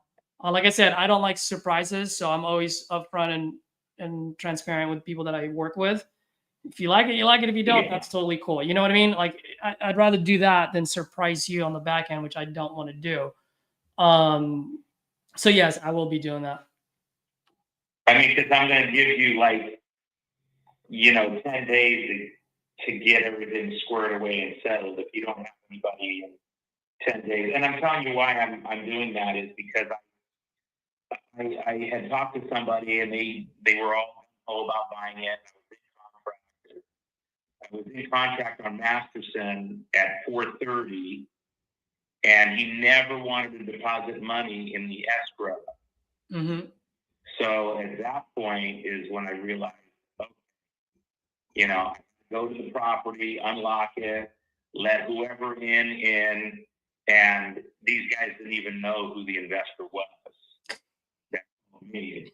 Yeah. And it was, I had to kick him out. I turned around and tell him, hey, we're done. We're not moving forward with you anymore. And then I connected with somebody else that is an actual home flipper, and that person ended up closing the deal on Masterson for me. Perfect. So with you, it's probably the same thing where you can call up a few investors, get them through the property, see if they want it. If they want it, we move forward. If they don't want it, then we're done. Yeah. Correct? Yeah, and I can do this in 10 days. Like I said, I like to move fast. I'm like Elon in that sense, where a lot of other folks would like to do 36. Look, I don't want to tie you up, and I don't want to waste my time either. If I don't find a partner to partner with me on this in the next 10 days, I don't need any more than 10 days. You know what I mean? Like, I either find one or I don't. Okay. Yeah. Okay. Well, here's what I'm going to tell you. If you want to put something together, we're going to be at $500,000. go ahead and see if you could find somebody that might be interested. If you think you can, you know, obviously you got to have a little something in there for you. If you think it's possible, then reach back out to me and we'll figure out how to put a contract together between the two of us. I mean, I can put it together as far as I'm concerned, but anyhow, we'll figure out how to get a contract going and open up, you know, title and so forth. I'm not worried about any of that stuff. Yeah, well, But, I have an much easier solution for you if you're open to it, and let me know what your thoughts are. Okay. Because if I'm gonna go call my guys out, market it to just a few people to go over there, one, I need to make sure that I'm protected, that I've got some equitable interest in the deal, right? Right. So how I would do it, I would just I can just do a 14-day purchase sell agreement. Okay, so in that way, it's between you and I. And then once I have a partner to partner with me on this, we just continue on. And if I don't, then I just rip it in half within the first 14 days. So in that way, when I do market it to just some of the folks that I've done business with, I'm protected. Because the last thing I want to do, John, is put in time, resources into it, and then I have no protection. You know what I mean? I hope you can understand that. Oh, of course. And that, you know, and I don't want to waste any time either.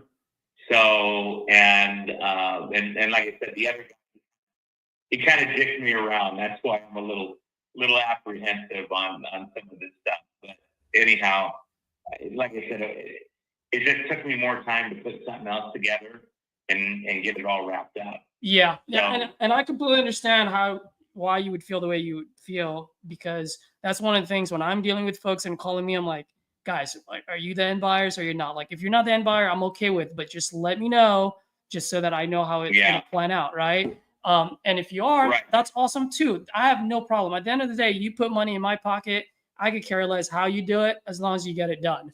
You know, so full transparency for me is key. So that way we can get this across the finish line. So if you're open to that, what I can do is I can send you an agreement. It's only 2 pages. Take a look at it, and then we can hop on a call again, and then you can let me know what your thoughts are, and then we either move forward, or if you say, Caesar, this is not it for me, I'm okay. No harm, no foul, no pressure on my end. Does that sound good? Good with you? Okay. What is your email address?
Careful when there's tenants involved, because like I said, I have my own rental properties.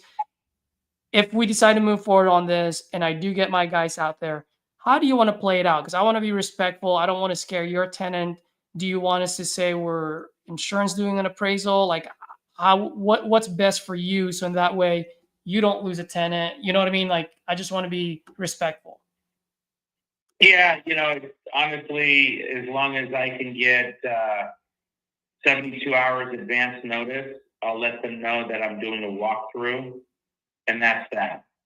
Got it. Okay. So Okay. And then yeah. will you be there when you do it? yeah, either me or my sister-in-law, somebody's going to be there in order to get access. So. Got it. Got it. Okay. That's fair enough. And then 2 more questions, John, and then I'll let you go. One, do you have any pictures of the property, interior and exterior? Unfortunately not. You'll just have to Google map it at this time. Is there any way you can get your tenants to get us some pictures? I'll ask my sister-in-law. Okay. All right. And by the way, I do have my boots on the ground there, so if they can't do it, I can send someone out there and take pictures. That's not a problem. Okay. And then one last question for you is, you guys are going to talk about this with the contract in hand. When should I touch base with you again? Let's schedule a quick follow-up call, so that way we know. Yeah, Monday. Monday. What's a good time for you Monday? Right around the same time. Okay. Right now. All right. I'll give you a call around then. Okay. John, it's a pleasure, man. Thank you. I really appreciate it. Hey, no problem. Bye. Bye.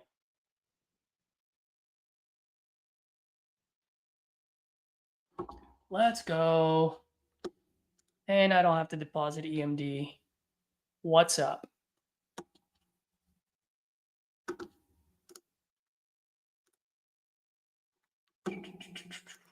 And if he comes back to me saying, I need an EMD, that's when I go, John, and remember what I told you that I will be partnering with a local investor? He's going to say yes. Well, as far as his entry into this deal is that he's going to put up the EMD. So once I have that, you will see your EMD. So that gets me off the hook. And then, what was the other one that I forgot what I was going to say. Oh, and then another one is, bro, we're going to do a 14-day close. You want me to do an EMD now and then wire you another set of the remaining 500,000 14 days from today, or do we just do it all at once?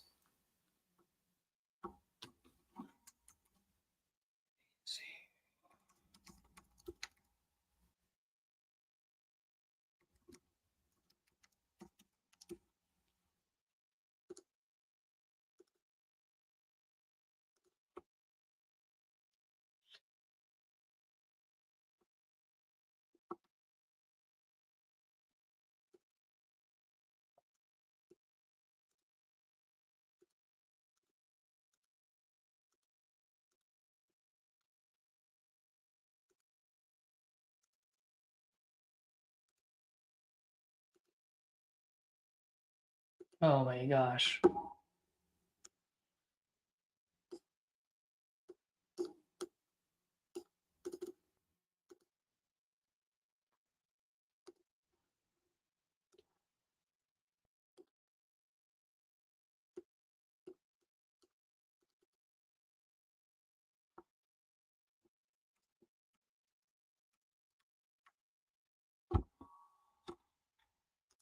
Legal description. All right, guys, I am just filling out the agreement here. So drop any comments in the chat here. Did you like it? Drop a 1 if you like the way I approach that. Drop a 2. Do you have any questions, any feedback, anything? Let's get some conversation going. I'd love to hear from you guys on this deal.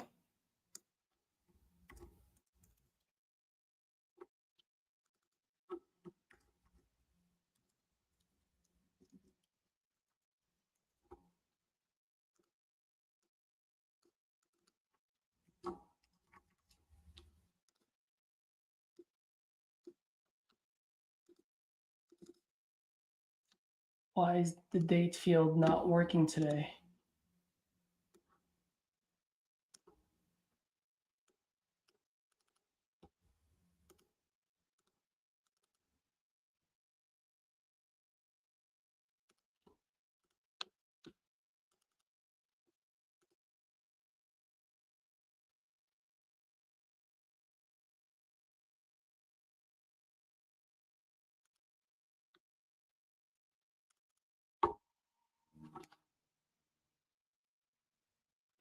Let's see, what do we have here?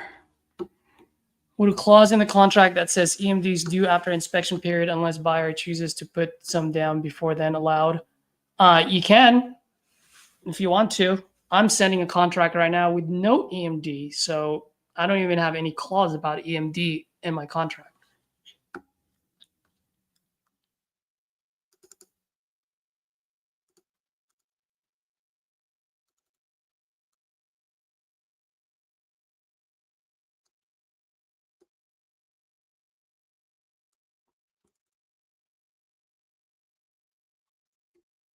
Any of you guys used Chicago Title before?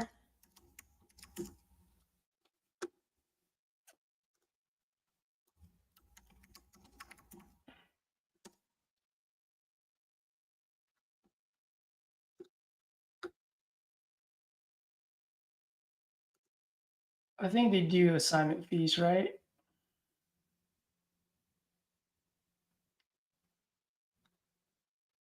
I'm sure they do.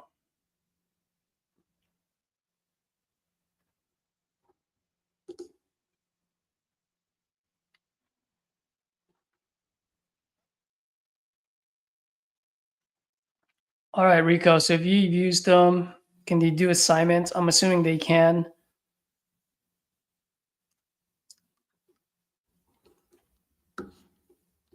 All right, I got another. The Showmaster.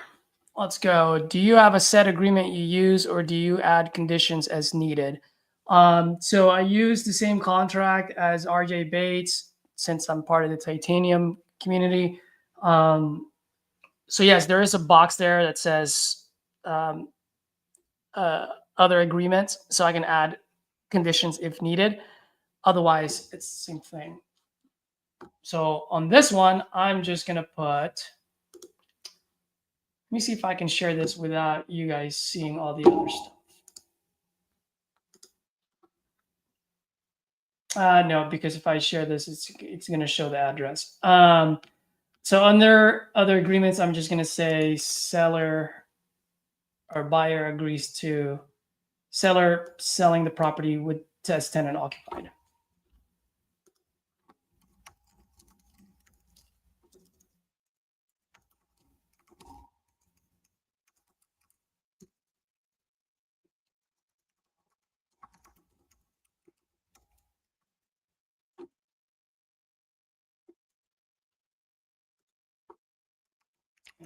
Oh, yeah, yay.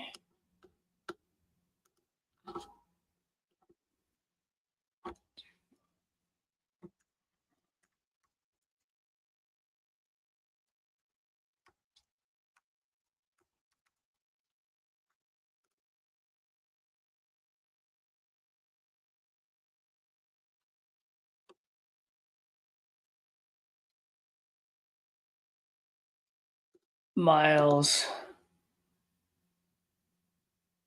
Oh, wait, did I?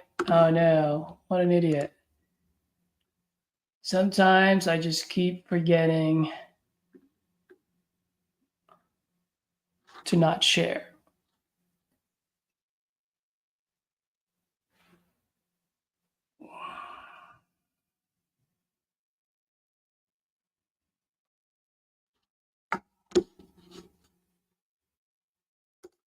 But I think this is still pretty good at 500, to be quite honest with you guys.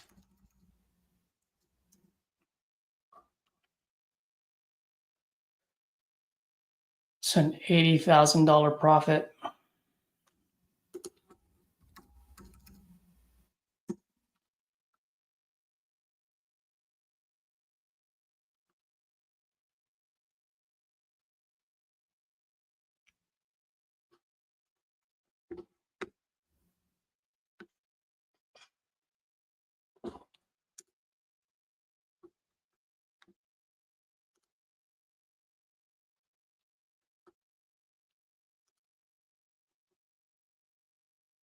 Oh no. I put the wrong address on there. Oh crap. Oh crap. Oh crap.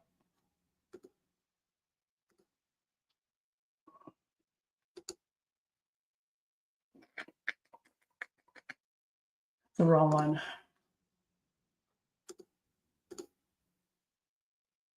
Jeez, how did I do that?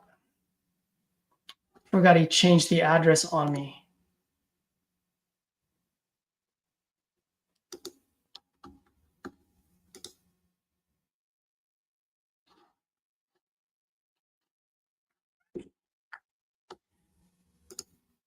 All right, let me just, oh shoot.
Gosh, how did I do that?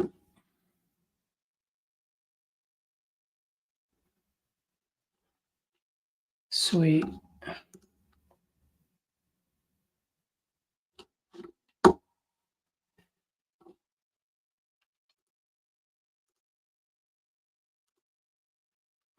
right, guys. Rico, thank you, man. Appreciate you.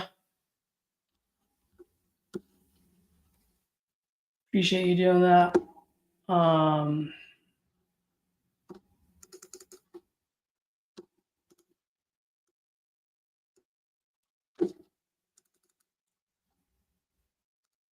Rico, how you been, man? Have you been calling? Have you called your leads? Have you bought new leads? What's the deal? Talk to me.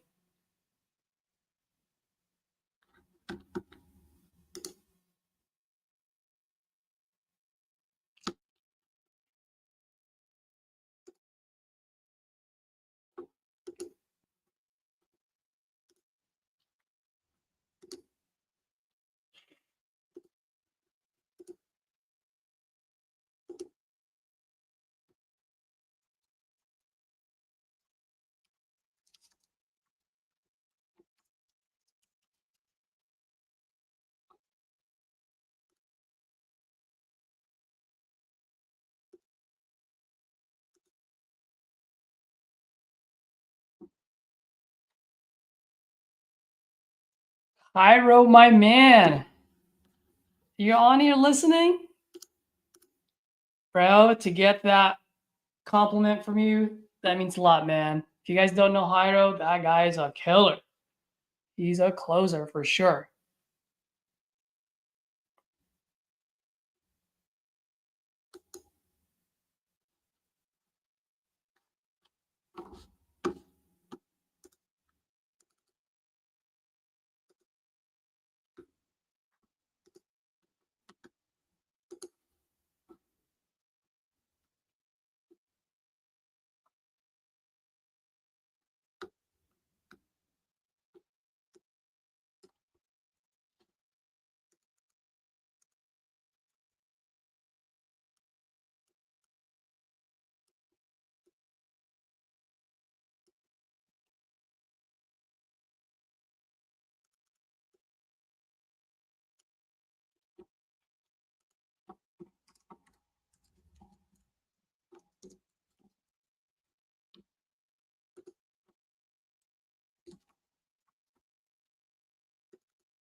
Iro, do you use e-sign from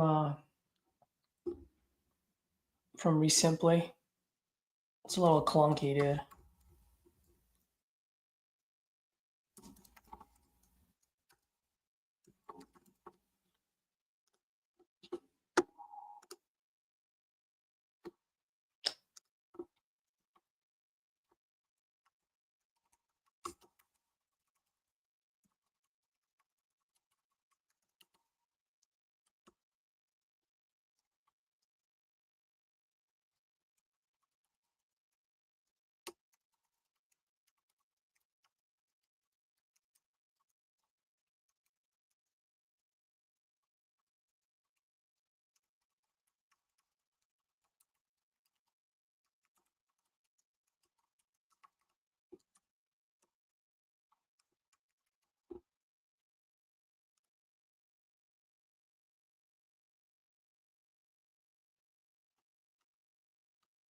Rico, bad news. Back to 9 to 5 tomorrow.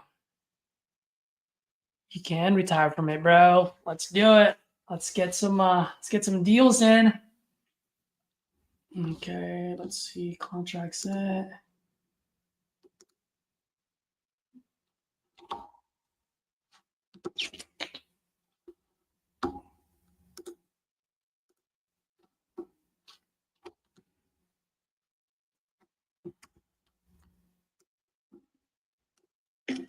Sorry, this thing's taking me a while. This is the reason why he simply needs to change some of their stuff so that I have less clicks to do to get the job done.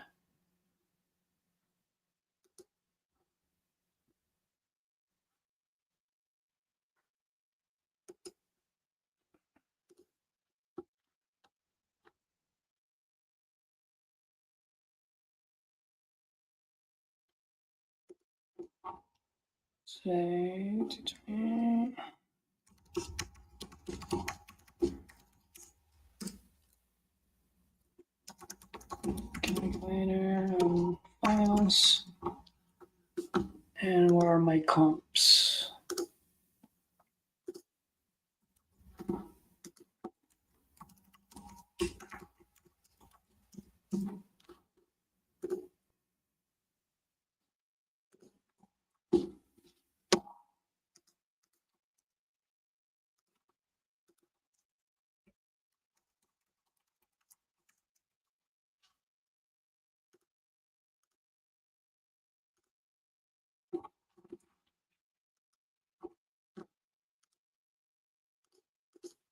Good, literally down the street from them.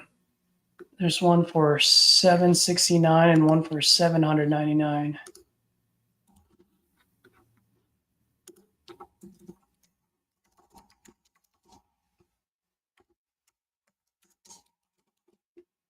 Same year built, same size, everything.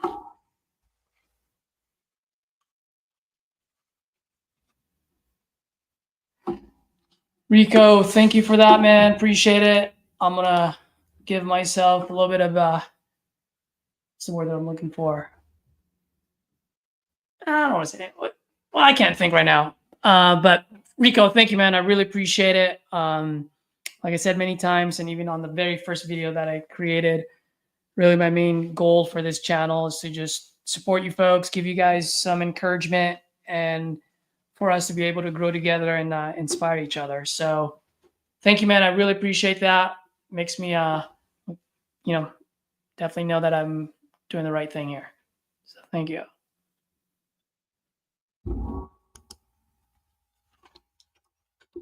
Go. Let's go. That, by the way, that guy, that was from Elite today that I bought. That was, oh no, I'm sorry. That was not a lead that I bought today. That was a lead from November. So guys, if it ain't sold, it ain't old, it's gold. But the funny thing, this one, his property was actually sold. So whenever you talk to a seller and they say, hey, it's already been sold, first thing you do is you sweep them off their feet, meaning you congratulate them. right? That's what I did. I congratulated him, even made a joke saying, "Oh man, I'm a little too late," blah blah blah. And then ask, "Hey, by the way, just curious, do you have any other properties you're looking to sell, or do you know anyone that's looking to sell?" He already gave away the information saying that, they're offloading some of their properties. So that queued it up for me. But if they don't queue it up for you, always ask, because you never know. Okay. So I just wanted to bring that up just in case you guys didn't catch that.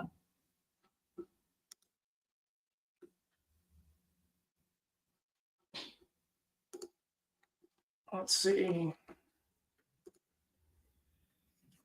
All right. So it's contract sent.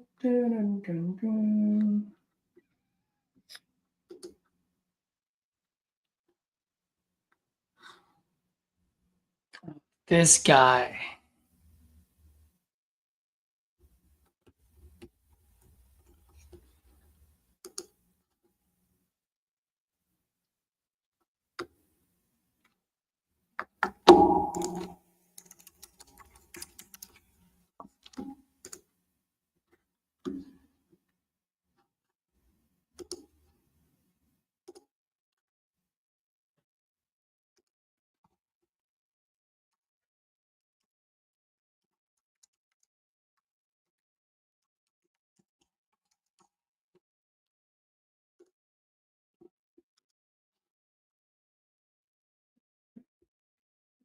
Seba, how you doing?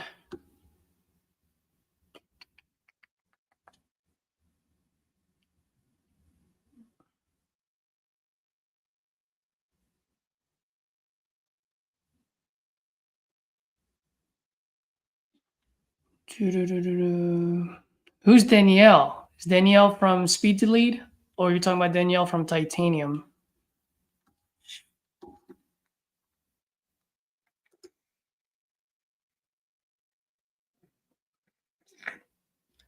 Guys, I'm just gonna go grab some water real fast. I'll be right back, okay?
All right, guys, I'm back. Let's see.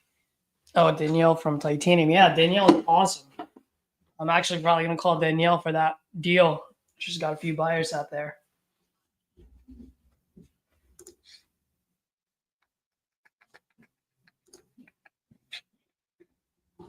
This guy, Anthony, I think I talked to him a while back. Wait, so Rico, you said you bought $1,000 worth of leads, so that's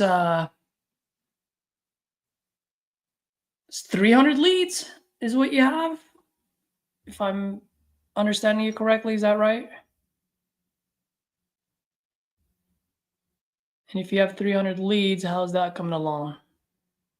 It's a lot of leads, bro.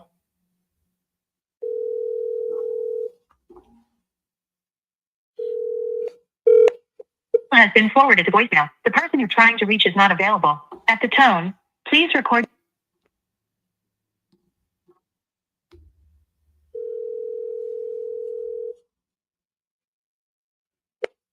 Has been forwarded to voicemail. The person you're trying to reach is not available. At the tone, please record your message. When you have finished recording, you may hang up. Anthony, good afternoon. Caesar here. Hey, man, hope you remember me. We spoke a while back about your property on Valleyfield. I just want to see if you're still looking to sell. Give me a call when you get this. Bye.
$750. That's still a good amount of leads, bro. Are you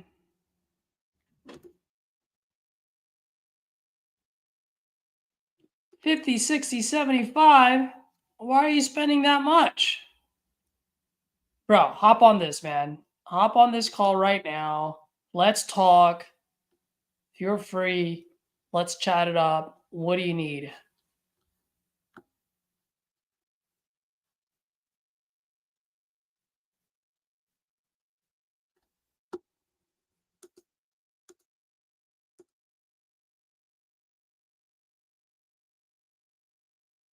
To change it up. All right. That's not a bad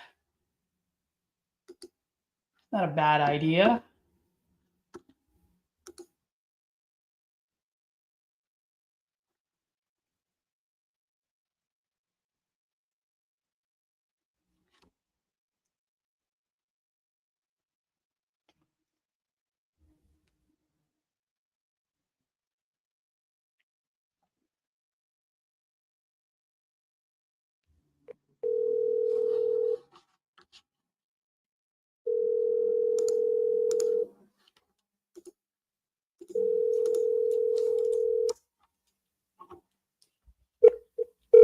Hello? Hey, is this Tim? Yeah. Hey, Tim. Good afternoon. My name is Caesar. You spoke with one of my team members a while back about your property on Doe Court. Are you by any chance still looking to sell that property? I'm not real. I don't know. I don't know yet for sure. Y'all, what team are you with again? Oh man, that's a good question. I'm just by myself, man. I'm just buying properties for my kids. That's all. So I'm not a big part of a big team. I'm looking for a good deal. If it's a deal, great. If not, totally cool. You know. Oh, okay. So you're what? Y'all are California based? I am unfortunately in the communist country of California with Governor Hair Jail. Right. And that's why I look for properties outside of California. Right. How did you get my information? Yeah, great question, man. So I work with a lot of other investors, and sometimes it's not a deal for them, and they'll send it to me. They'll be like, "Hey, Caesar, this didn't work for me. Take a look at it. You know, so and so is looking to sell a while back. So it's really just a lead that just came across my desk, man. And so if you're looking to sell or if you're interested at least, I'm more than happy to chat with you. If not, no problem, no harm, no foul. Right. So so you have nobody really, so you have nobody over here. So Oh, I do. I've got boots on the ground. I mean, I buy some properties in Tennessee from time to time. And like I said, if it makes sense, then I'll get my my local partners out there and grab this deal, you know. And if not, then obviously there's no point for me to give them a call or anything. right. Would y'all, what would y'all be offering? You don't know, they would tell me, or what? How does Oh, well, I mean, my goal today is to just have a quick chat with you, and probably within the first 15 minutes, I'll let you know where I need to be in order to make sense, you know. I'm pretty quick, straightforward. I know the market well enough. I just need some information. I mean, I can look it up on Zillow and Redfin and all that, but Tim, Zillow never ate in your kitchen and Redfin never slept in your bedroom, you know? So I always like to talk to the owners to see what the condition of the property is, and then from there I can make a decision. Does that make sense? Right. That makes sense. Cool. So how much are you looking to get for it? I hadn't. I really hadn't even thought about it. I mean, I haven't marketed it out to anybody or nobody. You're the only one that I've even remotely entertained even selling at all to, really. I did put my information out there, but I never really followed up with any of it. You know, I got a company out of Danvers, Tennessee. That's a local company. They've been really wanting to try to put something together, but I haven't got an offer from them. I haven't really talked to them. Mm-hmm. So I haven't really, I really, you know, we wanted to, what our plan was originally that we're still talking about is we want to try to get back down into the Florida market. Oh, nice. Okay. What part? Somewhere close around Jacksonville. Oh, nice. All right. Are you looking for a property out there? We was looking for something. Yeah, we was looking for something in that general area, you know. So, you know, because that's where we're originally from. Oh, nice. So we was at the time we was kind of thinking about that, and so of course selling to somebody other, you know, of course we could real estate it, but then we have to deal with that part of it, you know, because really if we sell, really we're going to have to, you know, have the money to be able to get another house. You see what I'm saying? Absolutely. Okay. So we wanted to, so it was, you know, so I kind of was was going to entertain the idea of maybe selling to a, you know, some kind of investor or something along those lines. But like I said, at the end of the day, though, I don't know if it's going to work, though. I mean, you know, based off of, I mean, like you said, because you're in it, you're kind of like not like a middleman, but kind of like a middleman. You're kind of in it to make money somewhere too. So yeah, well, I just to let you know, I am an end buyer. It's just whenever, just for full transparency, when I do buy properties outside of my market, I do partner with local investors, and the only reason why I do that, Tim, is because I always want to make sure I have a set of eyes on my projects at all times. You know what I mean? It's just a good way for me to protect my investments. And so if, let's say I get lucky and you and I make a deal together here, then yeah, I will partner with a local investor just because it's outside of my market. You know what I mean? If I can't drive 15 minutes to see that my guys are working on a property, I need a partner just so that my partner can drive down there in 15 minutes and make sure that our guys are working on the property. Right. Gotcha. Yeah. I mean, I haven't really thought about it. You know, I haven't really, like I said, we talked about it and we kind of was rolling the idea around about maybe doing something where we could get out of it quick and move on. I haven't really looked to see exactly what I thought that I would have to have for it. We bought it. I can tell you this. I bought it like 6 years ago. I bought it as a foreclosure. And when I bought it, it was in pretty rough condition. We went in and totally remodeled it for a year before we even moved in. And then basically we've occupied it the whole time since then. Got it. Okay. So yeah, and I got it back when this area right here that I'm in right now. I got it back when the market was kind of really I guess it wasn't really doing good at all. Back when I got this property, but now, you know, like I said, now the neighbor across the road from me, they got a very, very, very similar property to mine. But their land's not quite as much. Their land's actually a lot less. And she's like literally right across the street from me, and it's not nowhere near as nice inside as mine. And they just bought it for $200. Oh, nice. The guy I got a guy to the left of me, not the property right next to me, but my neighbor down on the corner, 2 houses down.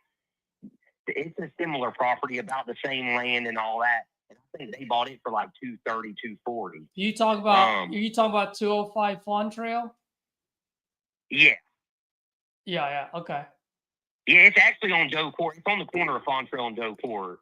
Yeah. So that's what I'm saying. It's actually 2 houses down for me. But yeah, I think the address is a Fawn Trail address. Yeah. Cross though over there, it's like I don't know what the address is over there, but let me look this up. Is it on the market right now, or it already sold? No, it's already sold very recent, within the last 6 months. Oh, it did. Okay, let me double check. Okay. And the lady that had that basically done the same thing I done. She bought when the market was really super cheap back probably 6 or 7 years ago, and she had some tenants in there that rented it for a while. And basically the market around this area is like super, super hot right now. Like there's really nothing to rent around here, and people are kind of, you know, the market's just really tough around here for people. You know, there's just not a lot available in the like the mediocre price range, because there's a lot of factories around here. So there ain't a lot of houses around here that are like in the mid to, you know, like the mid hundreds to 200 range, or in the low 100 range. There just ain't a lot around. I mean, there is, but there ain't. And so this lady across the road from me, she actually put her tenants out and sold that across the road. And so, but like I said, I mean, it's really not even a compare. I mean, they bought that. I think they overpaid for it, but I mean, you know, it's just a comparison though, you know. I mean, yeah, I see now. 409 Doe Court. It sold. Yeah. What? It sold last year, early last year, like April of last year. Oh, did it? Was it April last year? Yep. It was built in 2004. When's yours built? 1996? Somewhere around the same. Somewhere around maybe. It might be a little older. But see, mine's on a double lot. Hers is, I think theirs is only like on a quarter acre or something. Mine's on like almost an acre. This is the only one in this little, what they call this neighborhood right here, that's a double lot. I've got a double lot here. Well, it was like this, but yeah, it's a double lot. And you own you own the land and the mobile home's real property, right? Yeah, exactly. Yeah, okay. I owe a little on it. I got a mortgage on it. Everything. It's you know, it's all. Yeah. How much do you have on it, if you don't mind me asking?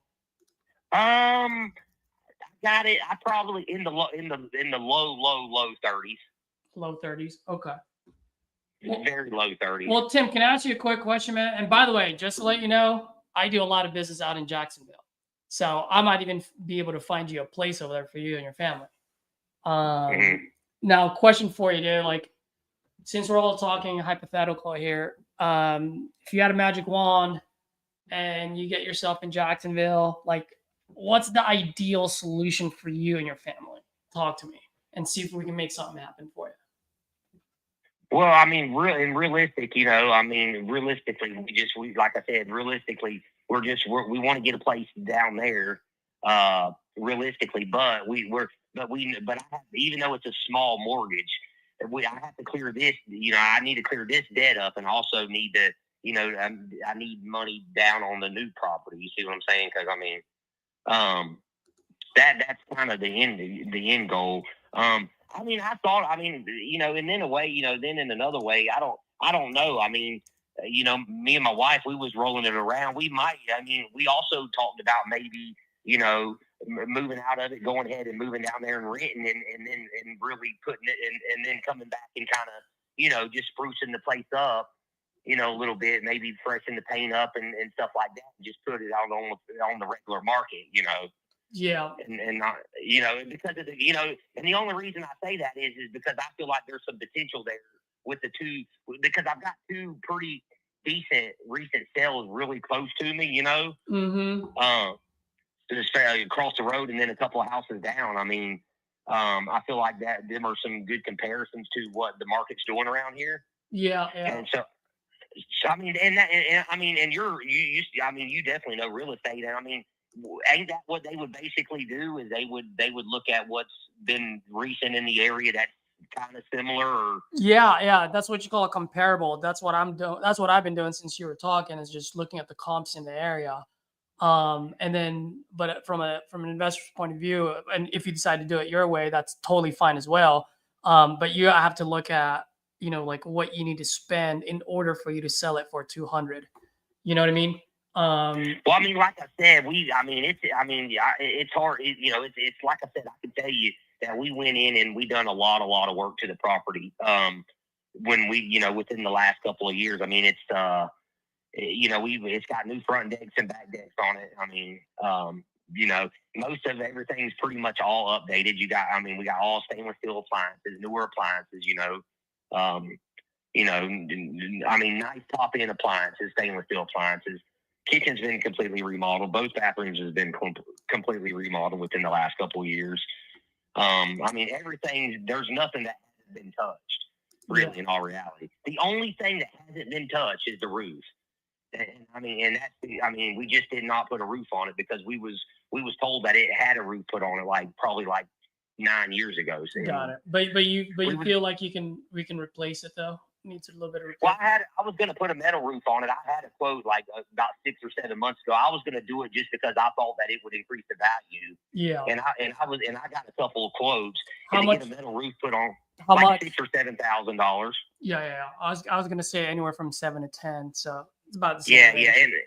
Yeah. I had a couple of local companies come out. I had a guy price me in the high fives, and then I had another company that was in the mid high sixes. Yeah. But I mean, it's around this they'll come out and put a metal roof on in a day. Yeah. Well, so, I mean, we was gonna do it, but then we're like, well, it ain't leaking now, but we knew it would probably increase the value at some point. We was gonna do it, but we just never did do it. I mean, it's. Yeah. Well, let me ask you, man. I mean, if you were to make a deal, whether it's with me or someone else, what's a good price for you today? If you're like, dude, if I got this, my wife and I'm assuming, I don't know if you said girl earlier, but your partner and yourself, you'd be like, we're ready to go. What would that price point be? I would probably say, I'm gonna be honest. I would probably say, a quick, to make it. I mean,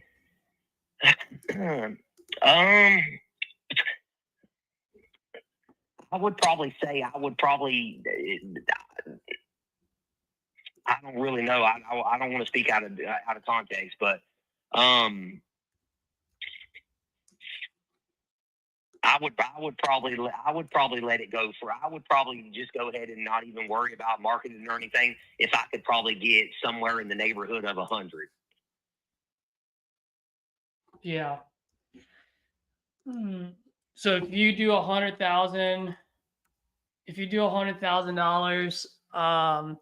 and then as far as timeline goes, what would be ideal for you? Like a 30-day, a 60-day close?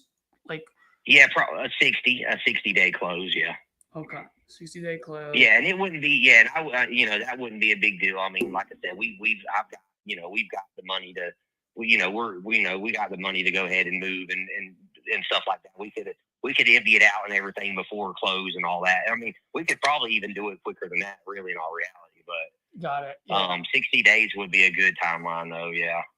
Now, question for you: you're going to need the funds to be able to move. So, in other words, I wouldn't need the funds. Okay. So no. In other words, we on the closing date, that's when you get your money. You're good to go and you're out of there. Yeah, exactly. Yeah, okay. Exactly. Yeah, Well, what we would do is we would close this debt out, and then we would, then once everything's settled, we would go and rent temporarily and then we would search for what we're looking for at that point, you know. Got it. Okay. So right now you say you owe about $30,000 is your current mortgage right now, right? Yeah, somewhere around 31. Okay. So if I were to make this thing happen for you guys where it's convenient, it's cash, I pay all the closing costs, no realtor fees, I'll buy as is, so you don't have to replace the roof. You pretty much just take whatever you want to take with you and you leave behind what you don't need. I mean, what's the walk away money net in your pocket where you're like, man, if I walk away with this amount of money in my pocket, I'm a happy camper. Well, I mean, it's kind of the same concept. I mean, you know, that's what I was kind of thinking. You know,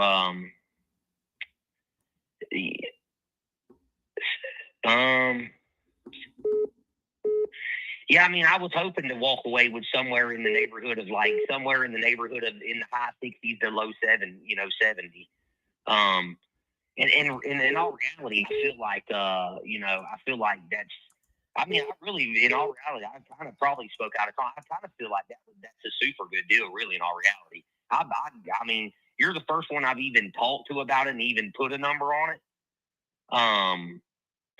But like I said, I mean, and another thing is there's another lot right beside it that has like an older house on it that's I don't think it could be fixed. But I also know the lady that owns that, and you could possibly buy that to go with it. Then you would, I mean, you would have a lot then for sure. Yeah. No, I got you, bro. Like I'll tell you right now, I've enjoyed speaking with you because you know your numbers. I mean, it sounds like whether you've done your homework now, at least you've seen it in your neighborhood. So a lot of the numbers that you're mentioning we're not that far off. Just FYI. I think you're dead on how much I can sell it for after I fix it. And then as far I think you could probably go in and put a roof on it and spruce it up and maybe do some upgrades and get in the high. I think, without a doubt in my mind, I think you could definitely get in the. I think you could definitely probably get in the 175 range, maybe even 200 range. Yeah, I was gonna say 175 to 200. Now I know you said you've done some work on there, but that was what 5 years ago. You said 6 years ago. Yeah, I mean, no, we've done it probably most of. I mean, we've done some of it was 5 years ago, and then some of it over the period of the 5 years that we've lived here. Got so it. a little bit of both. Like the front deck we had built by a construction company about 2 years ago, 2.5 years ago. It's like a $6,000 deck. I mean, it's a big deck. I think it's like I can't remember the size on it. It's a really, really nice deck, front deck. So that's a couple years old. The heat pump, the AC unit, it was put in brand new when we got the place, so it's 5 years old. Yeah. We had it put in when we bought the place. It's brand new. We had it bought, and so it's in really good condition. Like I said, we're currently occupying it, so I mean it's in really good condition. Really, it is. We've done a lot to it. It's got a nice shed on the property. I think it's just a nice property in general, really. Gotcha. In front of it, it's all woods. In front of it, directly in front of it's all woods.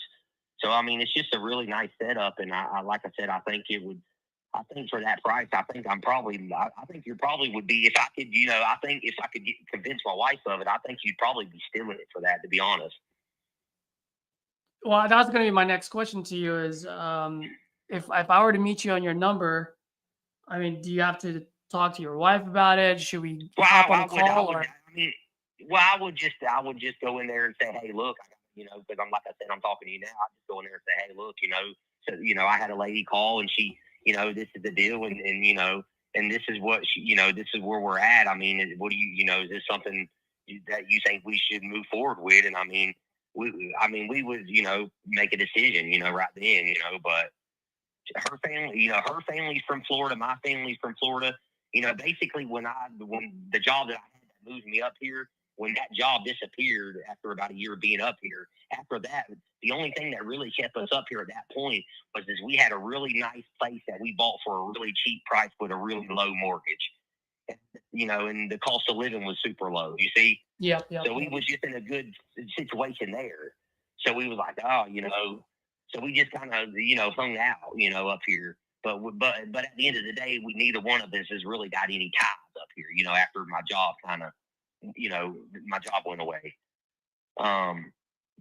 So we would both like to, in all reality, get back down to where we're originally from, where our parents are from, where all my family's from and stuff like that. Nice. Family's very important for me too, man. So I think that, I don't think it's going to be a hard decision. Really, in all reality, I don't think it's going to be, something that's going to, would be a problem. But like I said, you're the only one that I've even, like I said, I put my information out there. I've got some investor. It might be one of your partners. They're from like the Danbridge, Tennessee area. They've been, they're really, really interested. I haven't spoken with it's a lady too, for a matter of fact, I think, or maybe the lady that owns it or something. She's a lady for sure. And they've been calling me about 2 times a day, and I haven't even talked to them. And they've been calling me for probably 2 or 3 months trying to get it. And I just ain't really entertained it. And then we, like I said, me and her started talking about it again. And so we're kind of interested, but we was back and forth on whether we wanted to just basically wholesale it. That's pretty much what we would be doing with you, or we wanted to try to move out and try to come back and do some of the little things that you're going to do and try to get full market value out of it. Yeah. Well, here's how I'm looking at it, Tim, and I really appreciate the information you gave me. Just like you, man, I'm a straight shooter. I always say I'm not a baker. I don't like to sugarcoat things. So I'll tell you how I'm looking at it, what I'm seeing. And I think we can make something happen here. And if not, like I said, man, no harm, no foul. And even if you and I don't move forward, you can always use me as a resource. Okay. Okay. So here's how I'm looking at it. I do feel like after I fix that place up, I can probably sell it for about 170, 200 at the most. So when you say 175, 200, like you and I are pretty much aligned on that number, right? So let's just say between 170 and 200, that's what, 185. Let's just say that. Okay. So here's the thing, at 185, based on your square footage, which I believe is about 1,512 square foot. Is that right? Mm-hmm. Yeah. Okay. So in order for me to sell it at that price point, you already said it's going to cost me what, 7,000 to 10,000 on the roof. I was probably about 6. Yeah. 6. Yeah. So I'm looking at fixing it all up. I can probably get it done with 20.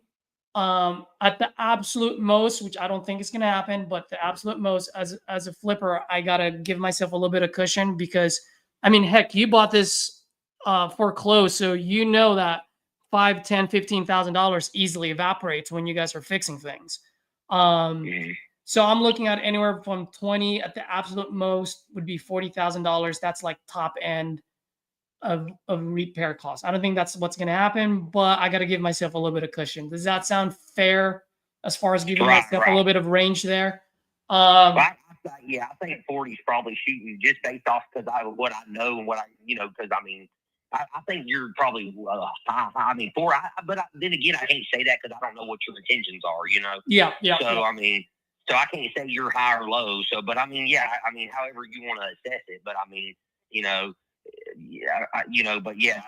agree with you, I guess, to a point, depending on what your end goal is to do with it, Yep.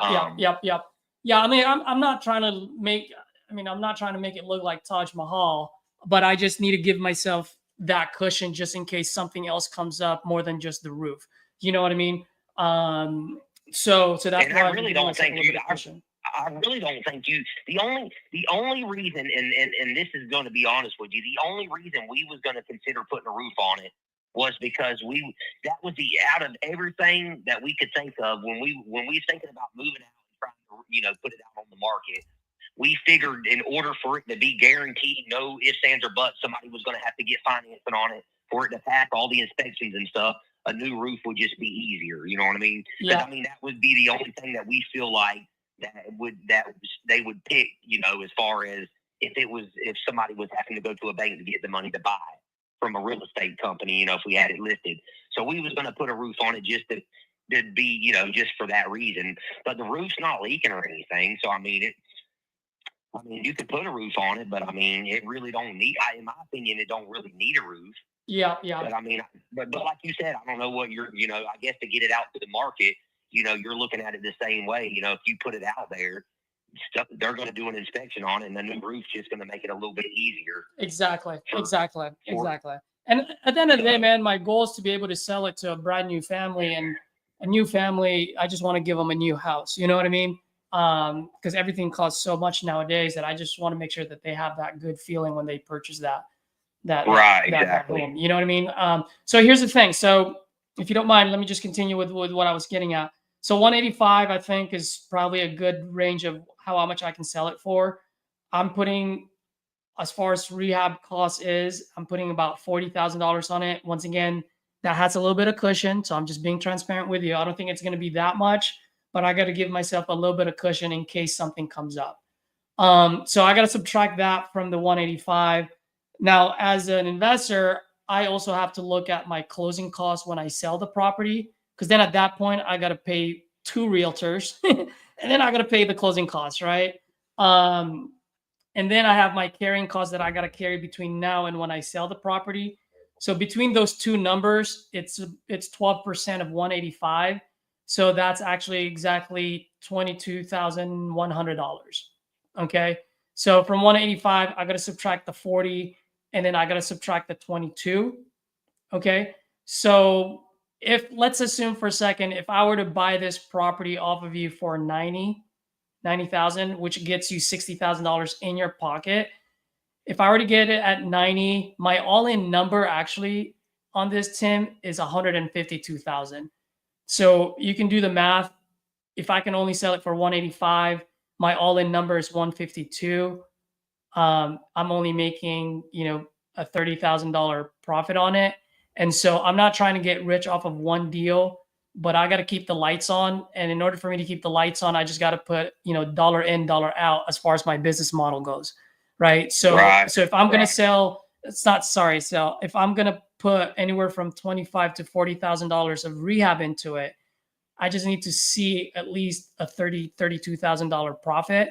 So in that way, I can keep the lights on. Does that make sense? Right. I get what you're saying. Like I said, the only thing I disagree with, and I'm just going to stand on this firmly, but I think and I get what you're saying. You don't see, and you don't know what you're going to run into, and this and that. But I think on the rehab side, I think you're shooting a little high. To be honest, I really do. I mean, in all reality, I think that you could come in and put a $6,000 roof on it, and maybe $4,000 or $5,000 of just touch up paint, and just maybe lay down some new flooring if you wanted to, or what. It don't need flooring, but I mean, just kind of do some sprucing and a new roof, and I think you would be fine.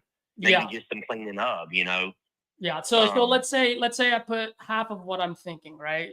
Because I'm putting 40,000. Let's say I'm only putting $20,000 on there, right? Because that's what you just said, like 6 plus 4 to 10. I still got to give myself a little bit of room. Like I can't just put 10,000 on there just because something always comes up. I've been doing this for a long time now. So $20,000, so half. If I were to buy this off you for, once again, 90, right? Let's assume for a second I get lucky. You say, hey, 90, I'm okay with that. That still only gives me, a $50,000 profit. That's if nothing else comes up. And so that's the reason why I'm giving myself a little bit of cushion. So at the end of the day, I'm taking the risk. I'm going to buy the property as is. I'm going to pay your mortgage outright. I'm going to put money in your pocket. I'm going to get you to Jacksonville, right? So I do all of that and all the sweat equity for anywhere from 30, maybe if I get lucky, if you're right, $50,000 maximum is my profit. But as you can see, it's not me trying to get rich off of one deal. Right. No, I got you. No, I see what you're saying. I mean, I get it too. And that's what I'm saying. And that's kind of why, what you're saying is, is one, kind of the reason why we entertained the wholesale idea, but, wholesaling it, but then we did, why we really wasn't sure that was going to be the right option for us, Well, I mean, let me ask you, man, if I were to buy this off you for 90,000, that puts $60,000 in your pocket. Yeah, I don't know. I mean, that makes it a little bit more, I don't know. I mean, I would have to, it'd be something I would definitely have to think on, for sure. Because I mean, at the end of the day, I mean, I'm rolling the idea around, I mean, in the back of my head, I mean, I'm rolling the idea around. Do I just go and, I mean, I mean, between the cash we got saved and credit cards and stuff, I could do the same thing you're going to do. You know what I mean? Really, I could go in, put a roof on it, just spruce it up, move out, clean it up, and just try to get full market out of it. It would be a little bit more work for me, but I feel like I could probably do the same thing you're going to do. I don't want to do that, and if somebody made it easy for me to walk away from it and I felt comfortable with what I was getting, I would definitely not want to do that, because we would have to move and then we would have to come back and forth, to deal with the process, Well, what if I do something like this, and tell me what your thoughts are? Let's say, I don't know if I'm going to do it yet, but let's say I go, all right, Tim, I know you want that 100,000 for you and your family, and I want you to be happy when you go to Jacksonville. What if I say, let's do $100,000 with a, I don't know, 60-day close or, 60-day close or sooner, right? And the first 30 days, all I'm going to do is send contractors out there to make sure everything's confirmed. And if I can actually get my rehab costs in the amount that you're saying, I'm okay at 100. If my rehab cost is coming out to be closer to my number, and then I just need you to be flexible with me to come down to closer to my number, so in that way it makes sense. Is that something that would be good for you? I don't know, because then if I do it that way, then I'm gonna have to commit to move and then not know for sure whether I got a deal or not. Oh no, you don't have to move. I'm saying however many days we decide, whether it's 30, 60 days, like within the first couple of weeks, I'm gonna know exactly the number. Like, so let me ask you a question. Let me ask you this. I'll think about this idea. What about this? Would you feel more comfortable? Because I'm fine with that too. Would you feel more comfortable and maybe we could make a better deal if maybe we could say, hey, look, here's the deal. Before we even discuss any more with price, you send somebody out here, your choice, let them walk the property and come back and report to you and see what they think is what they think it's gonna cost to do what you want to do with it. Yeah, I get your point. So then we revisit numbers. Yeah. So a couple of things, right? A couple of issues I have with that, and I'll explain it to you. Okay. One is, and I've done this before, man, and you sound like a really straight up guy. I feel like I'd have beers with you if you and I were talking right now.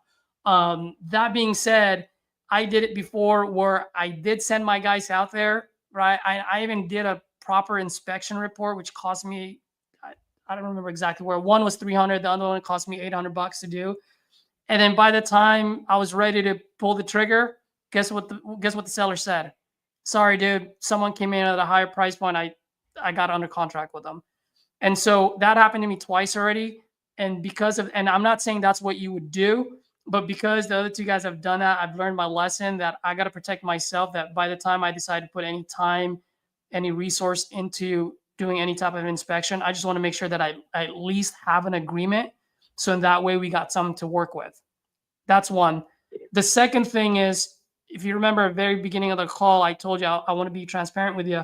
Whenever I buy properties outside of my market, I always partner with local investors, right? You remember me saying that? Yeah. And so when I send my local partners out there to go see who's going to partner with me on this deal, I want to make sure that I'm protected, that I have some type of agreement with the seller. So in that way, those guys cannot undercut me and take me out of the picture. My guys are pretty loyal, so Right, right. I So don't you're see that's saying, going to yeah, happen. I get what you're saying. I, Right, I, right. I just got to I get protect it, I get myself. it. That's all I'm saying. Right, because you're saying they might come out here and go, God, Almighty, he's done agree to get it for that. Oh my God, we can do better than that, you know. Yeah, and then I'm out of the picture, and then I can't do Right. that, because then I spend time and money for what? Yeah, to be no, left I in the get dirt. that. I get that. No, I completely get that. I mean, yeah, that could easily be done too. I mean, and that's something that I can see happening. You know, I mean, people would do that. You know, yeah. I mean, like I said, I mean, so what do you say? So you're saying, at what price would you? I mean, let me ask you this: at what price would you basically take it just straight out? Just, I mean, hey, look, well, you know, this is what I would offer you. You know, we come to an agreement on the closing terms and just go. I mean, no, just what number would that be? Yeah, so I'm telling you right now, I'm pretty solid. Full transparency, I was going to offer you 80, but I like the way you talk, and you're pretty straightforward with your numbers. And so for me, I'm pretty solid at 90. That I know 99.99%, and I always give myself a little bit of cushion just in case something comes up. But I'm pretty solid at 90. Now, I understand what you want to do for you and your family, so I don't mind getting an agreement with you at 100. I just want you to be aware that I'm going to send my guys out there. I want to make sure that I get my repair costs closer to your number of what you're expecting it to be. And if I get it down there, then yeah, dude, if I can give you and your wife $10,000 more, as long as it hits my margin on the back end, I don't care. That's a hell of a deal. You know what I mean? Now, if it comes back to me and my guys are like, hey, bro, we're not going to be able to sell that at 185. We only sell it at this, and the repair cost is closer to your number, you know, closer to 30 versus 10, then obviously I'm going to come back to you and go, hey, I really think we need to be closer to that number that I was talked to begin with. And then at that point, guess what? You and your wife decide whether you want to move forward and go to Jacksonville. And if you don't, then just tell me and we'll rip the contract in half. Like, you know what I mean? Right, Like, right. it's as simple as that. But at least it gets the ball rolling to see where we can be. Right. I get what you're saying. I mean, I feel like at the end of the day, I get what you're saying, and I respect that. You know, at the end of the day, though, I feel like, you know, the contractors that you're going to send out, and they're going to do the ones that are going to do the looking, and the ones that are going to report back to you are going to have your best interest at hand, right? You know, anytime they basically are going to be working for you, right? So, I mean, I get what you're saying, but at the end of the day, I still feel like that doing it that way, we're going to end up probably falling closer back on where you want to be, which is going to be the 90 range. You know, I just feel like that. Not necessarily. I've called sellers before and I go, hey man, bad news, I can't do 100. Good news, I can actually do 105. I mean, at the end of the day, bro, like I always say, I'm a human being first versus an investor. So like, if I can keep my lights on and give you a little extra in your pocket for you and your wife to go to Jacksonville, why wouldn't I do it? You know, Right. No, I completely understand that. I do 7 to 10 deals a month, so like I don't need to nickel and dime you. I just need to make sure. Right. I just need to make sure that I can keep the lights on. If I can do that, I'll give you more. If I can't, guess what? I'll tell you, this is exactly where I need to be. Take it or leave it. You know what I mean? Like I'm a pretty straightforward guy when it comes to this. It's all numbers. Right. I got you. So I mean, you know, at the end, so your price, I mean, is that the price that you come up with, is that going to be is that going to be with the condition that you're going to have to get somebody else involved to fund the deal, or? I will have a local investor to partner with me on this, but I don't need their funds for it. Like I said, I just need to make sure I have a set of eyes. So it's not necessarily contingent on me finding one. I do have a lot of buyers out there that I've dealt with, a lot of partners that have partnered with me on multiple flips and buy and hold deals that we've done. Is there a chance that they say, no, Caesar, you're out of your mind for this price point? Of course. And if multiple people are telling me that, then obviously I got to listen to them. Just like when they buy properties here in California, they listen to me. You know what I mean? But right now, based on the two comps that you showed that I looked and in the market, and I know that market pretty well, I'm pretty good at that number, that price range, anywhere from 90 to 100. I can't do any more than 100 because then we'll be upside down. But if I can get you that 100, I'm all up for it. And like I said, If I find a contract and go, bro, I can get this thing done at 10, then dude, I'm cool with that number. If not, I'll even give you a little bit more. Right. I tell you, I mean, so yeah, I get. I mean, at the end, I guess what we need to what we need to do is at this point. I mean, just let me, let me talk to my fiance about it tonight. Can you call me? When can you call me back? I can call Could you. you call me? I can call you tonight if you want. How's this, man? Why don't I hop on a call with you and your fiance? So in that way, any questions she has, I can answer right on the spot instead of playing a telephone game of he says, she says kind of deal. You know what I mean? Because I've done this. I've done this quite some times now, where when there's two parties involved, I just don't want to waste your time. You know what I mean? Like if I can answer all the questions all at once, I might as well do that for you than you having to be a middleman going between the two of us, you know? Right, got you. Yeah, I mean, if you want to give me a call back here in a little while, she'll be available. She'll be, be home and stuff, and then, I mean, we could discuss it. I mean, and then, kind of, go from there and see, just see if we could, how fast we could put it together and stuff. I mean, we would. I mean, I'll kind of give her a heads up on what we discussed, and then if you want to, how does this sound? Could you call us back at like 8:00 my time? Yeah, absolutely.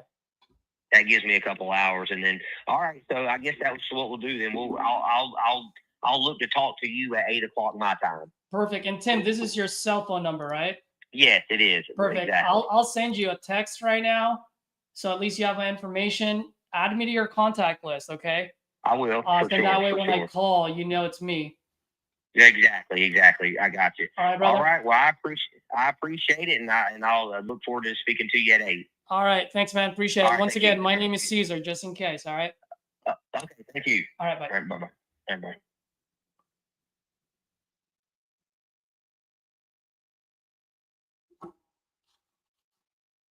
Let's go.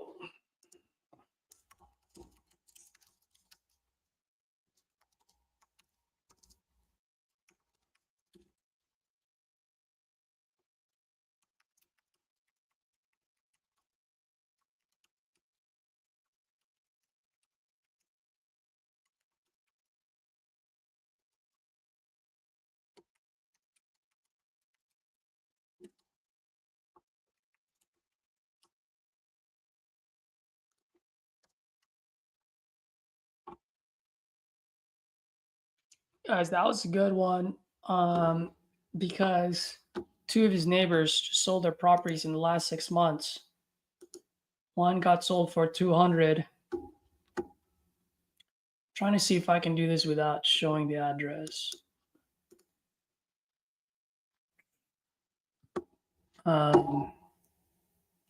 Can't, but one got sold for 200 and the other one got sold for 208. Same build, and he's got a larger lot too. One foot got sold for 200, the other one got sold for 205. So 200,000 is a good price point. So as you can see here, if you're gonna get it done, 30 is between 22 and 37. I think someone can get that done for 30,000 bucks.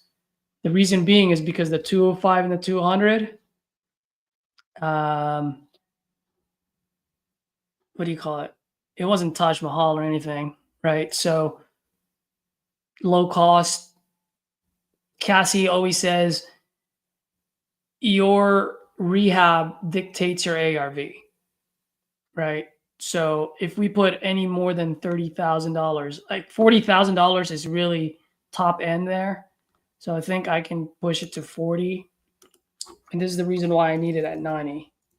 Because about 40, and I can get a $9,000 fee on it, someone will buy that all day long. That said, there's motivation there. He already said that he's okay with $60,000 to $70,000 in his pocket. He owes $30,000, so that means as long as we land anywhere between 90 to 100K, he should be okay, right? And so this is where I've always said, like, is there motivation? In this case, there is, because he stayed on the phone for the longest, right? He wants to go to Jacksonville. He wants to get closer to his family. I'm getting him $60,000 to $70,000 in his pocket. So this is where some people may differ. People are like, well, you should just stick to your guns and do it at 90. Absolutely. Okay. But right now, I've built in a cushion with him. If he signs that contract for 100,000, I have a cushion to come down to 90 when I need to. Right. And so I'm not going to get kicked out of the kitchen today just over 10,000 bucks. Let's get it under contract. Let's get some guys out there. And if I can sell it for 109 and give that guy 95,000, why not, right? Because this might also work what if it was like this? Oh, that works too. 37,000. You know what I mean? 40. So at 105, that still works. You know? So now what if I go 95, come back to him and I say, look, I can sell this for 95. And this thing's at 37. That sells all day long. So hopefully that made sense, guys. Let me know what your thoughts are. Drop some comments in the chat here. I'd really appreciate it. Any feedback, any questions, anything you would have done differently. Greatly appreciate it. And if you have any feedback from that call, or not feedback, but takeaway, let me know.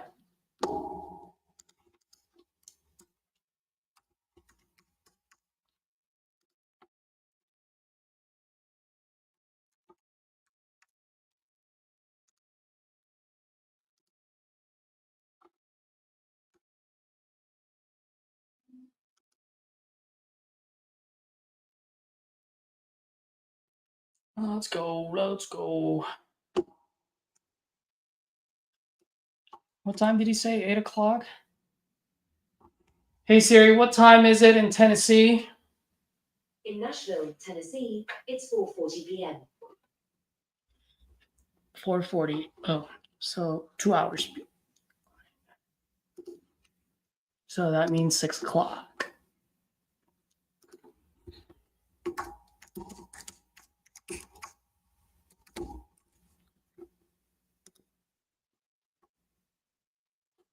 Oh gosh, I can't believe I keep sharing my screen with you guys. Now don't go calling that person out and stealing it away from me.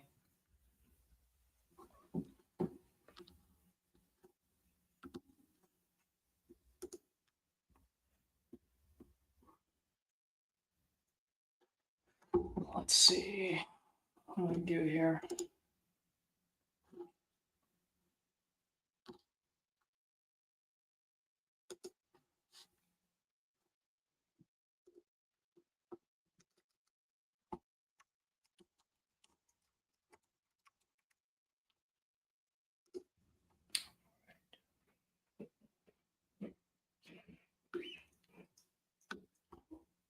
Ooh, I never even looked at how much it would be on the rental side. If someone decides to rent it out. $11.39. Oh, no, it's not a rental, but it will be a flip all day long. Sweet, I like it. All right, let me just drop some notes on here.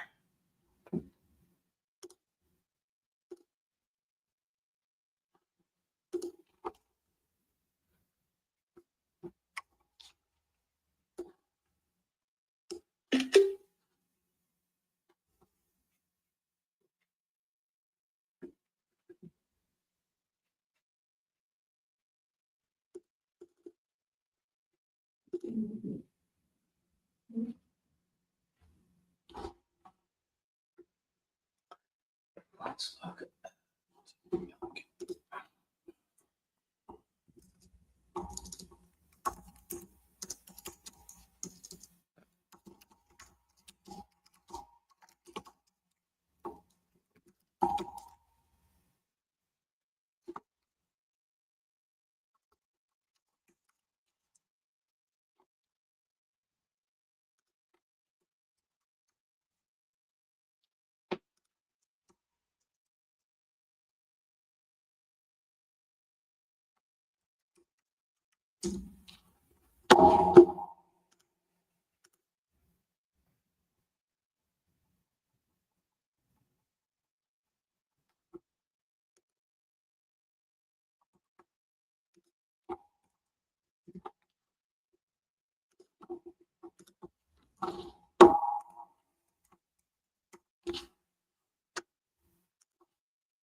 For sales, 200 all day long.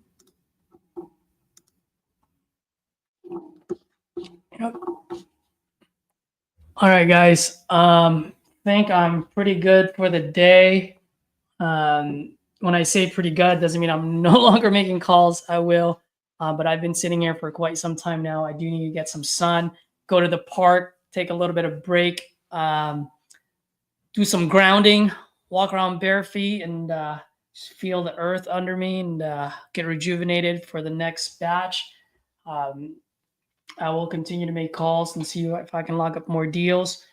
But today, sending out 2 contracts, probably get one of them signed today.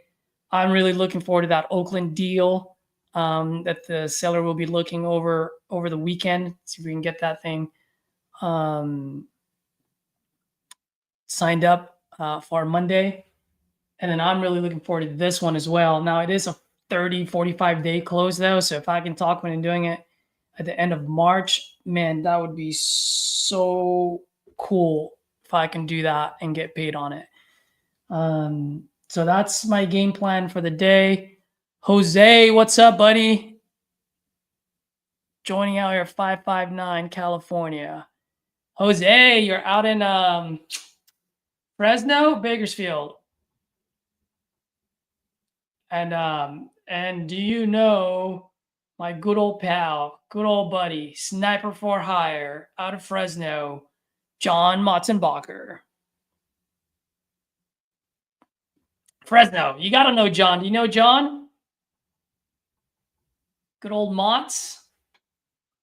Cool dude, man. If you don't know him, you need to link up with him. Great dude. Ton of knowledge, wealth of knowledge. Hell of a closer. Can do cash. Can do creative. Great dude.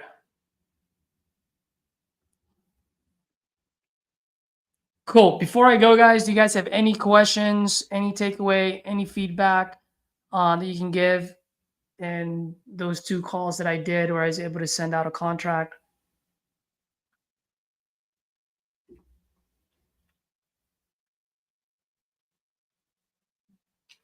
You haven't met him yet? Dude, say hello to him, man. Say hello to him. Hit him up on Facebook. I mean, if you're already in Fresno, bro, if you can grab a cup of coffee with this guy, you're going to learn so much from them. I don't know your situation. I don't know if you're new, if you've been doing this for quite some time. But whether you're new or you're seasoned, I mean, the guy is a good network to have, you know what I mean, to have in your corner.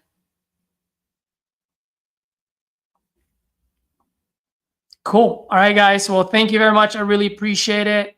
If you haven't done so, and if you found value into this call, smash that like button. I'd really appreciate it. If you're new, you haven't subscribed, subscribe, as I will be doing this every day, just calling sellers live and adding value and adding value to you guys.